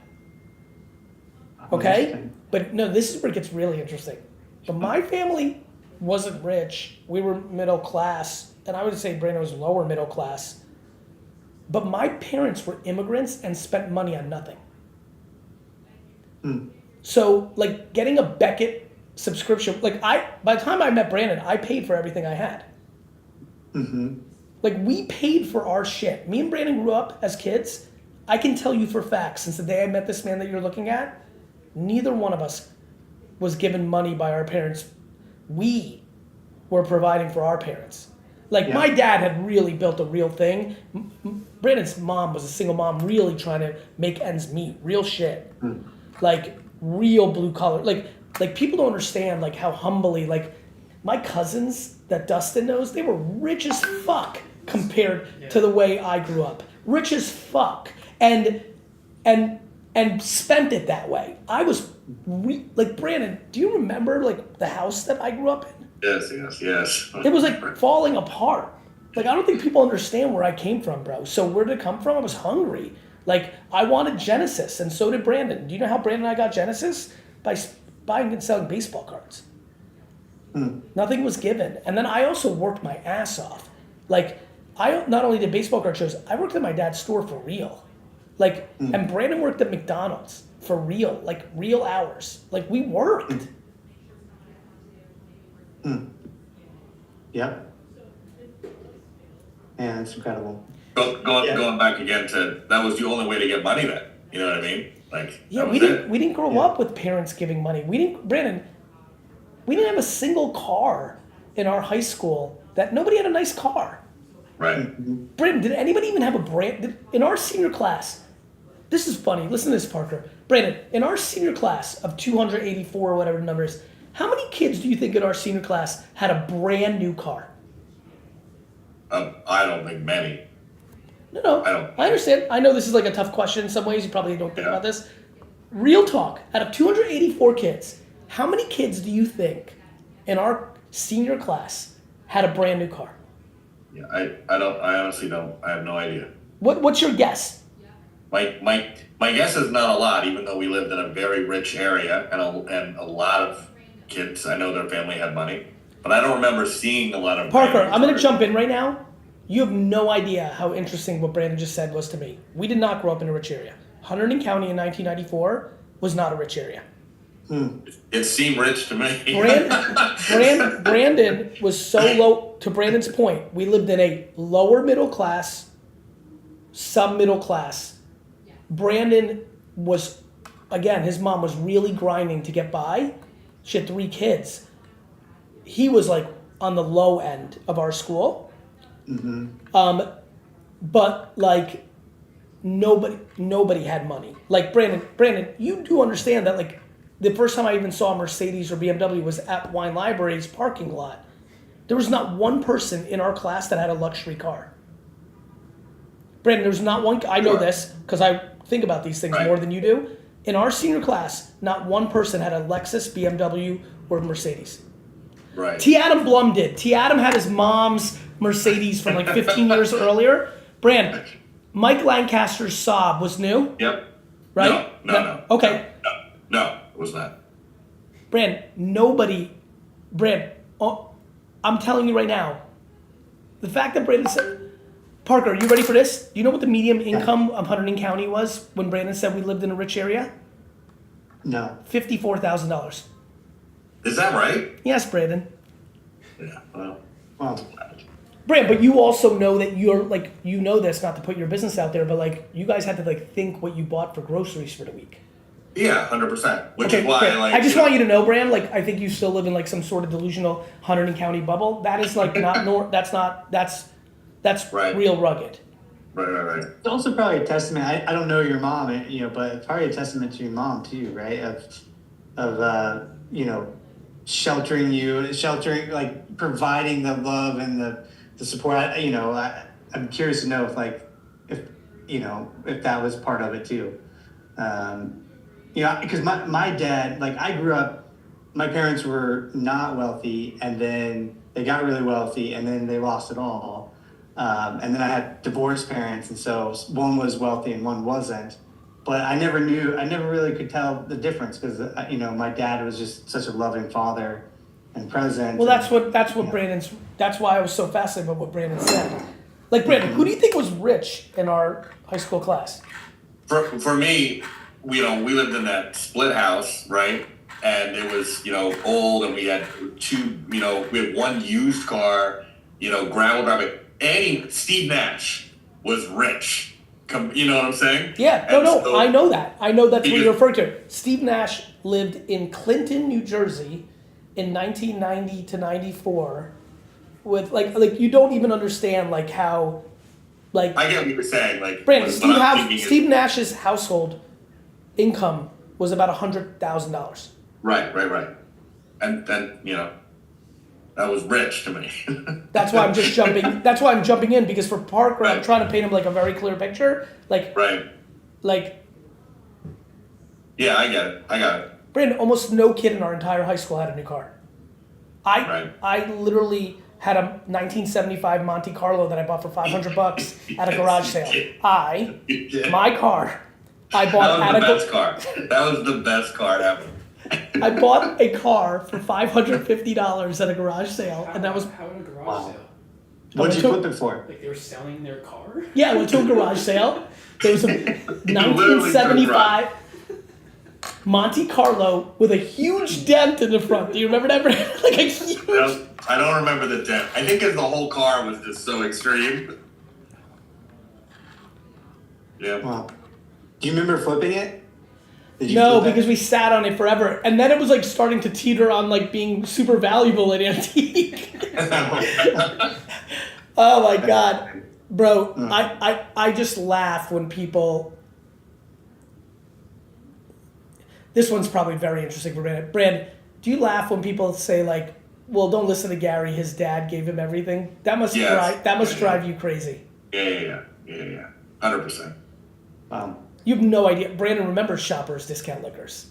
I sure do. I mean, you were always there. Always. Yeah. Yep. Yeah. So to answer, go ahead, Brandon. I was going to say, speaking of which, I was wondering if Parker still had any of the wine, or did he drink it all?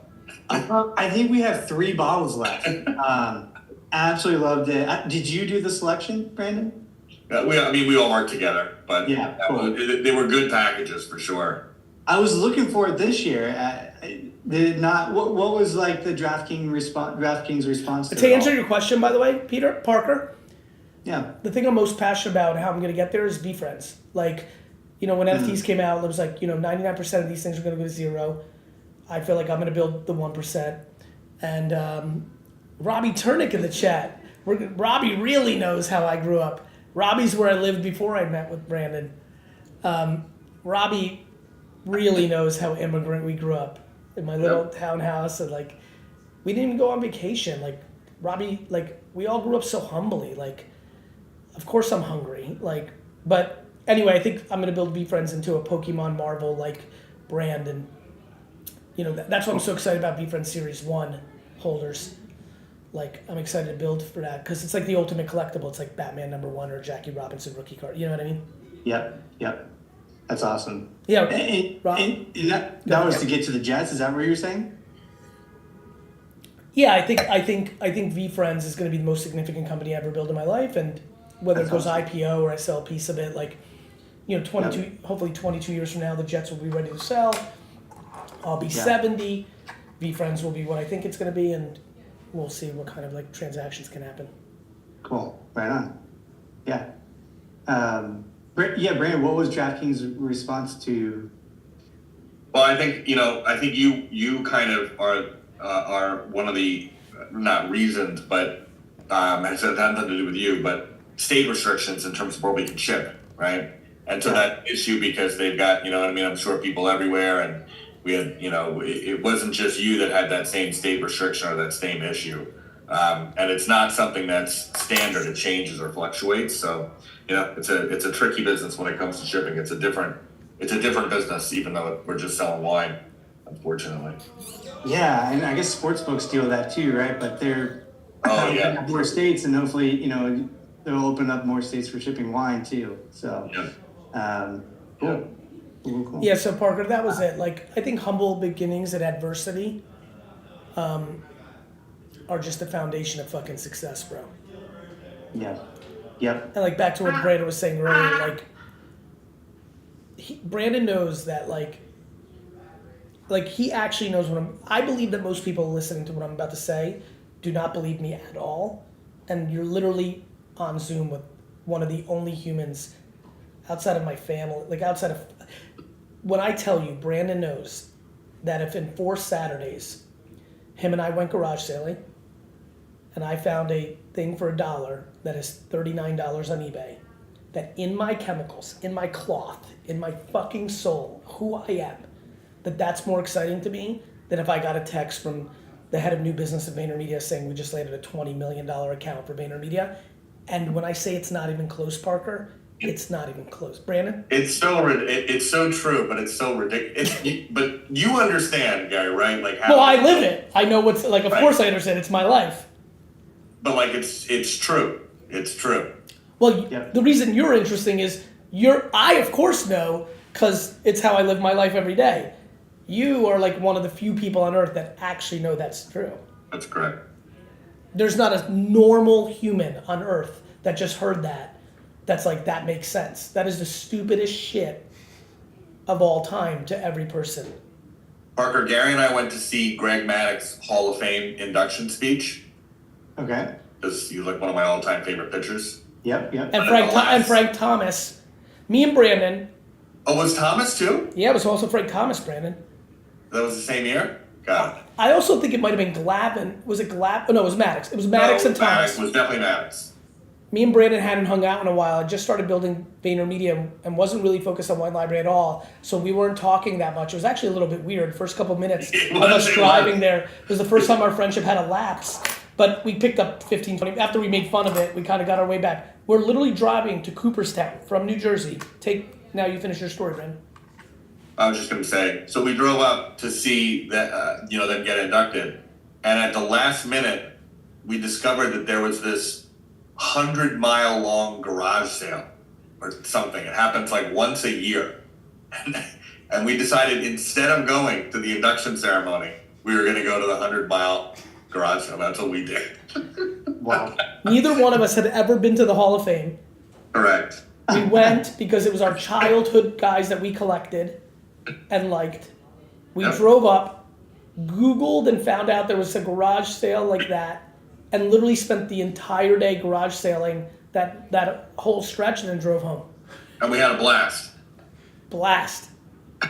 Even though the garage sales weren't great, because what we learned was they did it every year. So the people that were having garage sales were more like pseudo flea market people. But like, we literally fucking skipped the baseball Hall of Fame trip that we talked about for 25 years on a random whim. At like 10 o'clock at night in our hotel room the night before, we found it while eating like pizza and watching like a baseball game. Well, I was eating anything? I was eating pizza. You were eating carrots because that was the very beginning. Oh my god! Of Mike was there. Yeah. Mike, the trainer, was there. That was he was you're there. right. And that was eating at the carrots. very begining. And like we'd go out to eat, and I'd be eating, and you'd be like, no, I can't eat. I have to have this cracker, whatever. And remember, you were eating like parsley. Brandon would order like a fish, and I'd be like, I can have the parsley. Nah. Right. I literally lost like 40 fucking pounds, Brandon, like 4 months. Speaking of which, me and Mike are going into hyper training. I'm 48. I turned 49 in November. Mike and I have decided that 5 months before my 50th birthday in November of 2025, he's coming to move in with me, and we're going to go 5 months straight. And I am going to do a shirtless keynote on my 50th birthday, and I'm going to be in uncomfortably remarkable shape. Uncomfortably. See, and it can't just be a little bit, Parker. He's always like, it's always got to be all in. Every time, all in, let's find a way to make it work. Yep. Gary, how do you find garage sales? What's the, like you just drive up and down streets? No. You just Google. The key is to Google town-wide sale in your state. So town-wide sale, Illinois. Town-wide garage sale, New Jersey. Like, to really be efficient, you want to find a town that's doing a full garage sale. Now, we're fortunate. Jersey's one of those states. A lot of states don't do that. It's not as common, but that's it. Well, it warms me to know that every time you're on the garage sale, like this is you're living your process, so you love it. Yeah, bro. It's like some people go golfing.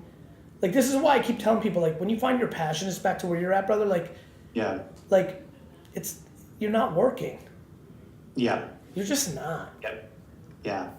Like, like wine text, what I'm doing with like for my dad's store right now with Brandon. Like, Brandon knows. Like, I text him literally the second I'm like wake up and be like, what's the wine text? Like, let me write the copy. Like, let's sell the thing. Like, and it's like it's the 918th most important thing financially on my docket that day. But it's my best friend, it's my dad, it's my family business. Wine library is my first love. Like, wine library is like my first love. So wine text. Brandon, there's a town-wide garage sale in Springfield, New Jersey this weekend? I don't know. There is. Is that true this weekend? It says 2024. Yeah, it's a little early for town-wides. Usually it's April. What were you saying, brother? Wine text. What it you text? You basically, is it like you text and you get a text and you can order it? Yeah, it's and the friction's amazing. Like, you literally reply. Like, today we had a $50 Australian Shiraz for 19 and 17 bucks, depending if you bought a case or not. And when you get the text, all you have to do is reply with like the number 3, and you get 3 bottles sent to you. So, like, I've been doing that with Fellow Coffee. I don't know if you've heard of Fellow Coffee, but is that what it is? Yeah, they do same exact that exact thing. It's the best. It's coffee? Yeah, check them out. I mean, you put the link in here. Put the link in our chat. But there's that many different coffees? Oh yeah. Yeah. What are you talking about? The world, Brandon, I can't believe you just said that. That just upset me. What are you talking about? I mean, bro, coffee's like fucking wine. There's like a million. Ethiopia alone has like. Brandon, come on. All right, sorry. That was right now. Really, I see. You really pissed me off. What do you mean that I just meant the beans? Brandon, it's like it's literally the closest thing. Tea and coffee. You know how much I love this shit. What did you just do? That was weird. You know this. That was weird. It's weird. I mean, there's 365 days in a year. There's like 70 different fucking roast. There's 75 different versions of Colombian premium coffee and roasting styles. That was just a joke. I was joking the entire time. No, you weren't, you fucker. I'm pissed now. Of course. I'm mad. Awesome. Anyway, Parker, what are you working on today, Gary? I'm working on, in 3 minutes, I have a call with the Starbucks CEO. No way. That's right. This is how my life goes. Sitting with Parker for, an hour, drinking wine and telling war stories with Brandon, and quick, hard transition in 3 minutes as CEO of Starbucks. Well, I think I perfectly transitioned that with the fellow comic. You really did, actually. I actually got to prep for 1 second because I had to say. Anyway, brother, it was a real pleasure. Thanks for your time, Gary. Glenn Schroeder, if you were on, I love you. Take care, guys. Take care. Hope you guys enjoyed that. It was a little requirement to some sort of thing I did with DraftKings that was supposed to have only like 6 or 8 people, but ended up being just 1, so we had fun. Had Brandon on, it was a lot of fun. It's going well, Drippy. Robbie Turnick, my fucking man. My best friend. My dude. Hearts of Source by JJ, what is good? Soulman IT, always good to see you. Green Dog, Ginger, always such a pleasure to have you here. Thank you for all hanging. ACO Beats, great to see you. Patron in the building with the alien friend. Sam, what's cooking? Good looking? A lot of things are cooking. What's up? Thomas Page, Ermi, Egotist, what's up? You did get another pack of VeeFriends? Let's fucking go. Hutton, great to see you. Kane, Andres, Nicola, Smajalik, what's good? Bro Moment, great to see you. Grant Adamson, what is up? Azan Sate, Jody, 3171, what is good? Hun, just trying out YouTube stream. I'll probably be on Twitch starting. I might even do Twitch tomorrow. Let's do Twitch tomorrow. We'll go back to Twitch tomorrow. Candy King, good to see you. I did not watch this SpaceX launch. I've been busy. Unrestricted Information, good to see you. Jaden Fisher, Alan Kick, Asa, great to see you. Hanzo, you want to kiss me? I want to kiss you back. I still got 2 boxes. Yeah. Emery, you see those boxes on eBay. 5-star general. I'm not sure if TikTok's going to get banned. We'll see what happens in the Senate, but it's closer than it was last time. Azan Syed is there at 4:30 in the morning. Amco Insurance, great to see you. All good stuff. All right, as you just heard, I got a pretty big meeting here, so let me go do that. Years ago, where it was the other way around, because we're living through the youthification of our society. If you look at the habits, the way they dress, the way they act, what they do day in and day out, the average 45-year-old woman today is acting more similar to a 27-year-old woman only 20 years ago. That if you sit right now, men and female, and by the way, what about this video up here from 2013? Look at my Airbnb hoodie from 2013. Wow. Yeah, don't sleep on my skills, Dustin. Everybody, can all 251 of you do me a favor and watch and listen to this talk from 2013 and like reply to things that are like thank you for saying it's still relevant. I know how ahead I was. Like, tell me like things that as you're listening to it, leave comments of like things we said. Maybe we'll clip it for my content. Girls to make their moms buy something.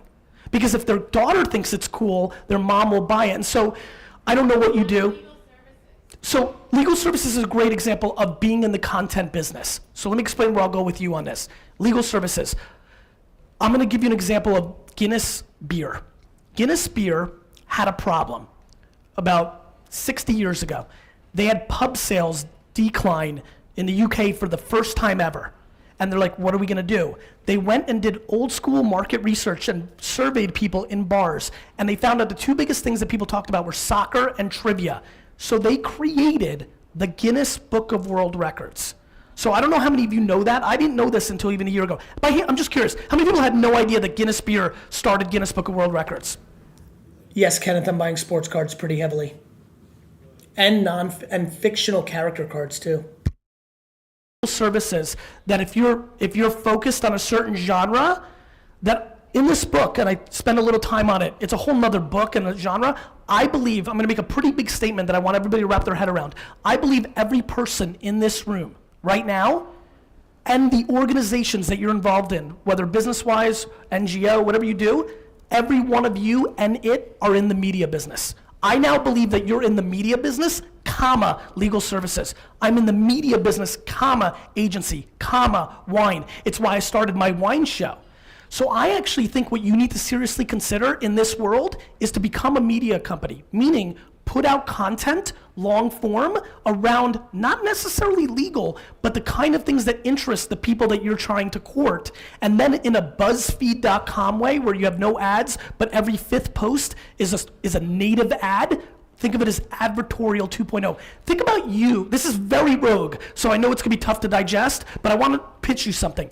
Think about you starting a golf website, right? Literally covering golf, competing against Golf Digest, and that every 7th post was promoting your business. I actually believe that that is going to be a blueprint of people doing business, that they're gonna start creating media and content around the interest of the target that they're trying to recruit for their business. Over here to the left, a question. And I know it's left field, but I can see, listen, I just want to stick on this because it's such a big point, and I think it's the next decade. The thought that we have to be in the media business because the cost of entry is zero. And not truly zero, but in comparison to starting Golf Digest or the Golf Network by putting a golfdaily.com on WordPress and then producing micro content to drive traffic, the cost of entry is so low. Thus, getting those users, so it's a very interesting thing. On some real heartfelt shit, I just want you to know, like hanging out with y'all during the day, doing this entrepreneurial ASMR, just hanging, it like means the world to me. I just have so much fun with y'all. Looking over, you guys see how hard I grind. So looking over and seeing all of you, like, I love it. Thank you. That we want to elevate the brand equity of the cracker, and by doing it with high-end cheese, it will do that for us. But that's the kind of stuff, and that's owning the media instead of buying banner ads on the media. He mentioned something in passing that the book does well, which is talks about not only the big content, but the micro content, how important that is. That's the jab, jab, jab. The ability to just be out there is a great, I'll let you find it yourself, the great Oreo tweet for the Super Bowl blackout, which is something you should look for in the book. Yep. So you talk about depth instead of width, but obviously with so many networks there is width. The human capital obviously is harder to scale than automating email marketing. Impossibly so difficult. If you get a new client, Dove or whatever, how many people are on that account? Like how many hours per week? Just enormous. 11, times 50, 600 hours a week. I mean, real time. Now, and that's people Dove, right? We're not all Dove. I mean, and by the way, the time, so you're right, the time, you have to put in the time. But let me just make it clear, this is like exercise. You're gonna get the results of the time you put in. I know what it takes to get like chest muscles and pecs and muscle. I don't have them because I haven't put in the time. So you don't have to do this, but the only way to get results in this is to actually do it. Now the good thing is, when you're building a personal brand like Keith and I have and other people have, it really sucks because you actually have to do it. When you're a logo, you can build a team, have interns, have other people. I mean, retailers drive me crazy. They're like, we don't have the bandwidth. I'm like, meanwhile, you have 7,000 employees in your stores doing nothing at the register for 4,000 hours a week. If you just gave them a computer to do something, I mean, what I call sawdust, right? Everybody tells me we have no budget. I'm like, you have 29,000 fucking employees. I'm like, we can find budget, right? So, I think the number one thing I would say, if you're a solopreneur or small business, is audit what you're doing. Literally look at every dollar and every hour that you spend. I promise you, if you cut the bottom 10% of what I call dumb shit, money that you've spent, because you've always spent it. You always went to that trade show every year, so you go again, but it doesn't bring you the value that it did 15 years ago. You always do this thing, that thing, the next thing. Anyway, if you cut the bottom 10% of what you do, and you take that money and time, and you produce content, and bring value to the actual end user or potential end user of your business, you will get better ROI. Gary asked me a question in the back. How much time do you spend promoting yourself versus promoting Farazi Greenlight? And I said, that's a great question, because I think there are many people in this room that have similar questions relative to the personality of an individual themselves versus their business on social media and where you go back and forth. One big company I know, it's an insurance firm whose CEO is notorious for being an incredibly avid tweeter. And as a result, he actually says a lot of really dumb shit. Yeah, exactly. And his organization is constantly saying, take that phone back. No, not in a board meeting, because you're going to say stuff you shouldn't, right? Take that phone back. So that's one end of the extreme.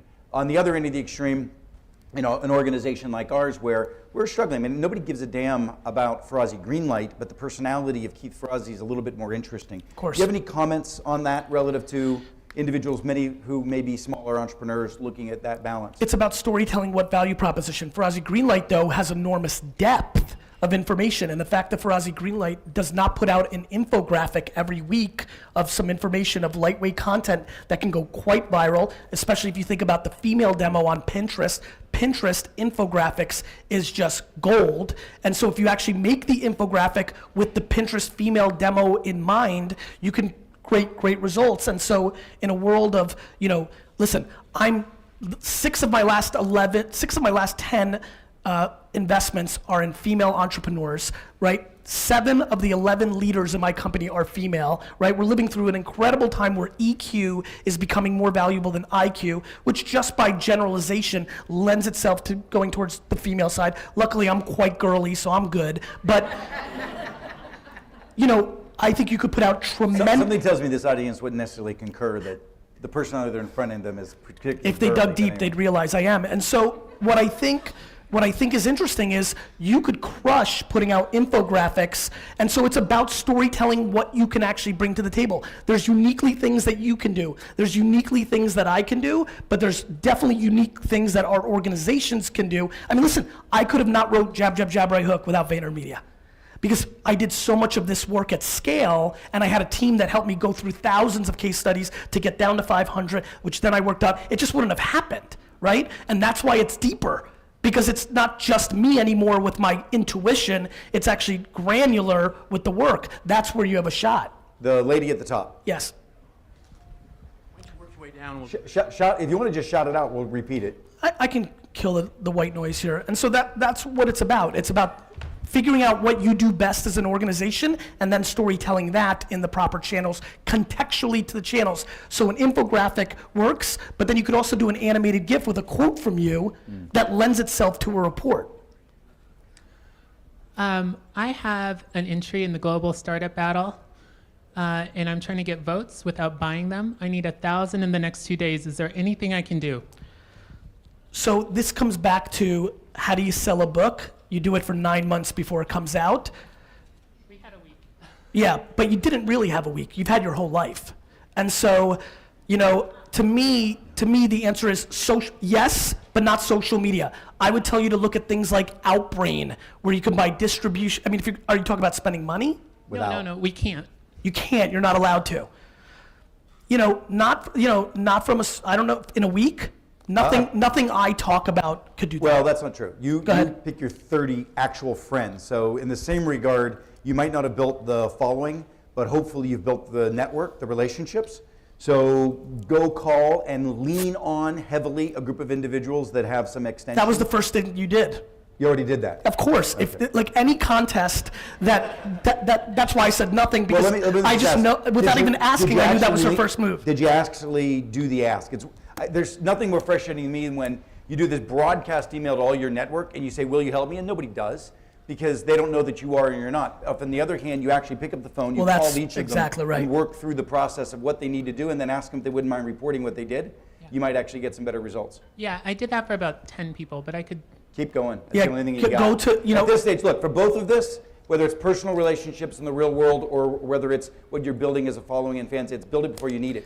Over here to the left. And I'm gonna just jump on that a little bit. Really go for the right hook. Like, of those 10 people, go look. Listen, I did this for my new book. I have so many friends and contemporaries and acquaintances that write books or have Kickstarters, and they blast an email, and I don't feel personal with that. I'm like, they sent it to everybody. So I literally emailed one by one. Talk about, it sounds hard. The email was contextual. Hey, how's Sally? Hey, saw you at the Padres game. I mean, work. Like 11 minutes per one email, or 4 minutes per, and they converted. And then I got real gangster because I'm so obsessed with this book. I'm going back now and being like, hey, Carl, you didn't buy or blog or talk about my book. And then I come back 2 weeks later and be like, Carl, so of those 10 people, did 4 of them do it? Did 7 of them do it? Did all 10? And if all 10 didn't, go back to those 2 and be like, I wasn't joking. This is one of my asks that I'm gonna have in my life. That's the jab, jab, jab ask, and you really are allowed to do that. Over here? My question is about sort of the sensational, emotional content that works so well, but how do you leverage that and still be genuine and still? You mean hyperbole content? Well, I mean, Air Canada, you know, that's somebody's life. That's a woman, that's a female. You think they exposed her? You know, certainly brands do, right? I mean, there's times where you see things and you're just like, man, what is that? How does that? And it makes you feel weird. You know what the worst is? For everybody that follows us, we'll donate $1 to the Haiti Relief Fund. I want to kill people. Right. I'm like, you're a $1 billion company. Just give money to the relief fund. You're taking a disaster to try to get more followers, you piece of shit. Totally. So yeah. Hate that. So, you know, I guess my question is, and I'm not doing a good job asking this question, but how do you use that in the right way? By doing it the right way. Genuinely. You know, like when you retweet, I picked on Holiday Inn in this book. That's a case study I remember. For retweeting, like every tweet is a retweet of somebody saying they had a good time at Holiday Inn. You know what that's called? Bragging. No, your other followers don't want you to just talk about how great you are. The funny thing is, and again, I truly believe the reason that I over-indexed on social networks is because I think social networks actually look a whole lot like becoming rich. When you become rich and famous, you don't change. You just become the extreme version of what you are. I get so much credit for being a nice guy. Last night I had a book party and I stood in one spot for 4.5 hours and just took pictures and answered people's questions and just blogs and articles and tweets of how great of a guy I am. I'm like, that's common courtesy. I'm so lucky that people want to take a picture with me. So I think social networks are just accelerating and exposing and extremalizing who we actually are. So how do you actually do it? By doing it the right way, by actually acting human. Everybody thinks on Twitter to win, you've got to be funny or witty so you get retweets. How about being nice or listening or bringing value? I mean, there's a lot of attractive variables. I tell people all the time, and my clients, I'm like, the way to win on social networks is the same way that ugly dudes get beautiful women, right? You have to have other attributes. You're not good looking, you know? You're a brand, right? You're a brand. Nobody wants to hear from you, oil company. So how do you win? Do good things. Be funny. I did a blog post about sending flowers on July 12th. I'm obsessed with this notion. If I bought flowers for my wife on Valentine's Day, I would get some sort of value proposition, meaning not like the ha value proposition, meaning I get credit for doing the right thing. It feels nice. If I buy her flowers on July 12th out of nowhere, the value of that same exact action is 8,000 times more valuable, right? Those are the things we have to do. We have to bring value in a lot of different ways. So the answer to your question is quite basic. It's how do you do it? You just do it the way you would do it in real life. What brings value? And that's why I think we've had a lot of success. I'm forcing these brands to act human. How do really quick on Twitter for a second? You're such a savant there. Hashtags. Can you give some advice on how people should be using them? Everybody wants their hashtag to trend. Let me save you a lot of time. Your hashtag's not going to trend. Unless you're a 15-year-old rapper, your hashtag is not going to trend. Okay? So what I say with hashtags is look at the hashtags that are trending at that moment and try to figure out how to say what you wanted to say by using one of them, right? That is a huge secret that I've talked about in this book that I've already seen people use and are getting so much, but you have to be a creative writer, right? If you want to sell your law service and you see all these funny slang things trending, if it's, how do you make Cyber Monday fit your thing? You know, for me, we did it for Wine Library, it crushed. It said, take a second from stop clicking on Cyber Monday and drink a Pinot Grigio. Killed. You know, we wanted to talk about Pinot Grigio, but we used what was trending at that moment, right? And there's always things trending, like my first kiss. How do you make that work for what you're selling? Having the chops to be creative enough to come up with copy that lets you sell what you're selling or bring value to people while using a thing that's trending that's not exactly what you're doing is a real skill. It's like breaking news versus making a long form movie, right? I tell all my creatives in my organization, I tell them, you're in the breaking news business.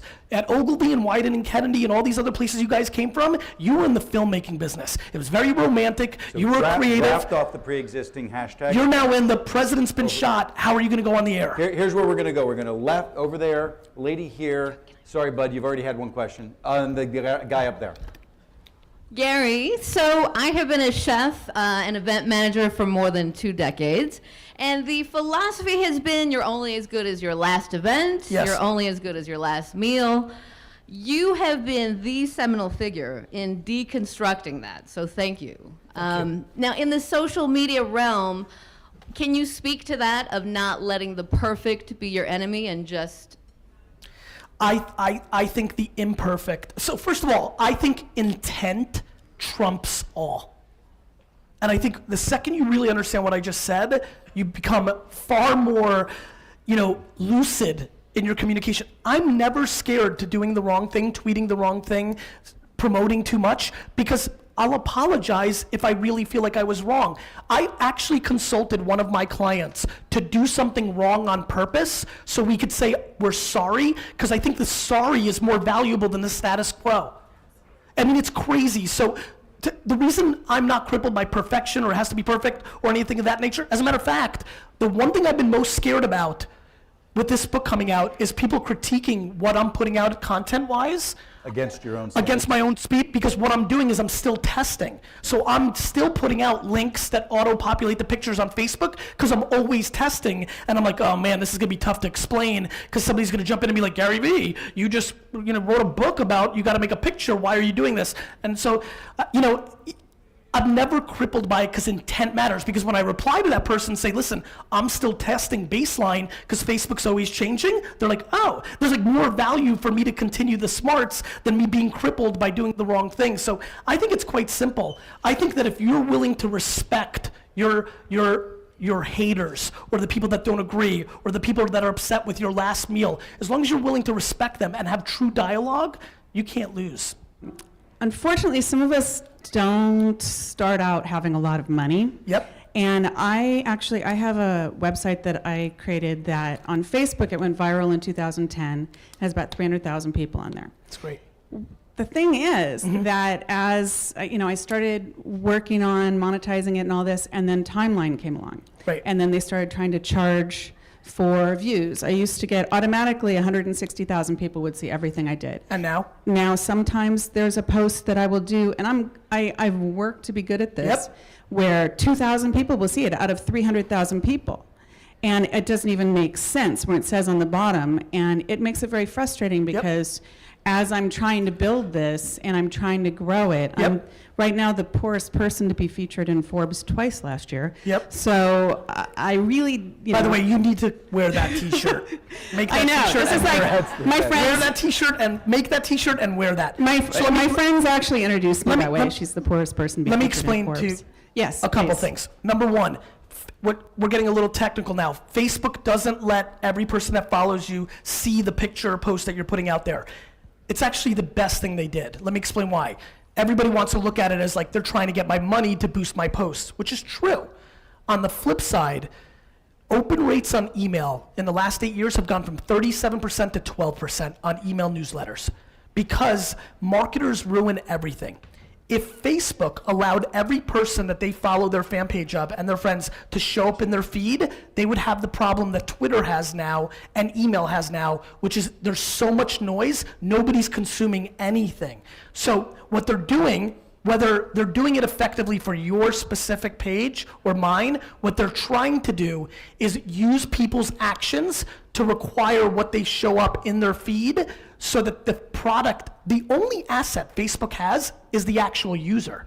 And so they're trying to make it best for them. And their belief, and I believe this to be true, is that we need to populate the things that they believe algorithmically are the most important thing. Where you needed to make a move and where you need to make a move now is, and what I did when I started seeing that happening as well, is you can never be beholden to just one platform.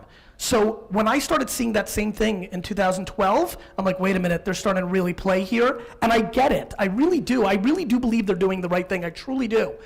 I started making all my pictures, used my Instagram account to start siphoning people to Instagram. I started putting my Pinterest pins in there. I started asking, you should do a post every week that asks people to follow you on your other platforms. You need to spread it out so you're not, there's a lot of people. I'm sorry, I got to go to the gentleman. You Grab guys should chat me before I afterwards leave. while you're I can buying give you more 500 stuff. books to give Yeah. to your friends. Hey Gary, how's it going, man? Good, man. How are you? Good. So my name is Vincent, and I run a company that's a two-choice voting platform with photos, videos, music. And the question that I have for you today is like, we get some traction with like millennial kids, and we've signed a boy band, and so like the kids have taken over the platform and are really using it and asking lots of questions about the the band and stuff like that. The question that I have is like, how do we take a how do we leverage the fans that are like on about this particular band and try to turn it into, them asking questions about the other stuff that's happening on the site? Does that make sense? Like, yeah, and I think the answer is you don't. What you're trying to do is say, oh, we have all these users that ask about this boy band. If we can get them to ask questions about other things, we'll have a bigger network, right? The problem is the more you try to force them to do something they don't want to do, the less likely they'll come back at all. And so what you need to do is create more parallel paths of interest and replicate what happened with the boy band with a chef, with wine guy, with an op. Like you can't take a group that's interested in something and make them interested in other subject matter. They're not yours to make interest. They're borrowing you. Got it? They're not yours. I love when all my startups think that they're their users. They're not their users. Your product is theirs to borrow. And so you have to respect them. And so what you're doing is such a classic mistake in mentality of, okay, we've got this, now let's take these people and make it good for us by making them do other things instead of making what they're there for even better for them so they stay longer. So we've got to end now. The book is so concise, so clear, and so specific on what each of us can do in so many different ways. It's infrequent that I would say this, but in these kind of events, I hope that we get 90% sales here. And the only reason you don't is because somebody can't afford it, and then you're going to get somebody else to do it for you. So go get this book. Thank you, guys.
That went well. I hope you're awesome. Hope everybody has the best day. Carlos P, good to see you. Hot Toby, good to see you. Great to see all of you. Thank you for hanging with me today. Going to a couple more meetings right now. This is how I roll. This is my life. I love you. I hope you're good. I'm going to stream tomorrow on YouTube, on Twitch, and I'm also going to give away this Gleeful Sugar Glider for free right now to one of you. And that one of you that I'm giving it to is going to be the Hot Tomboy. Hot Tomboy.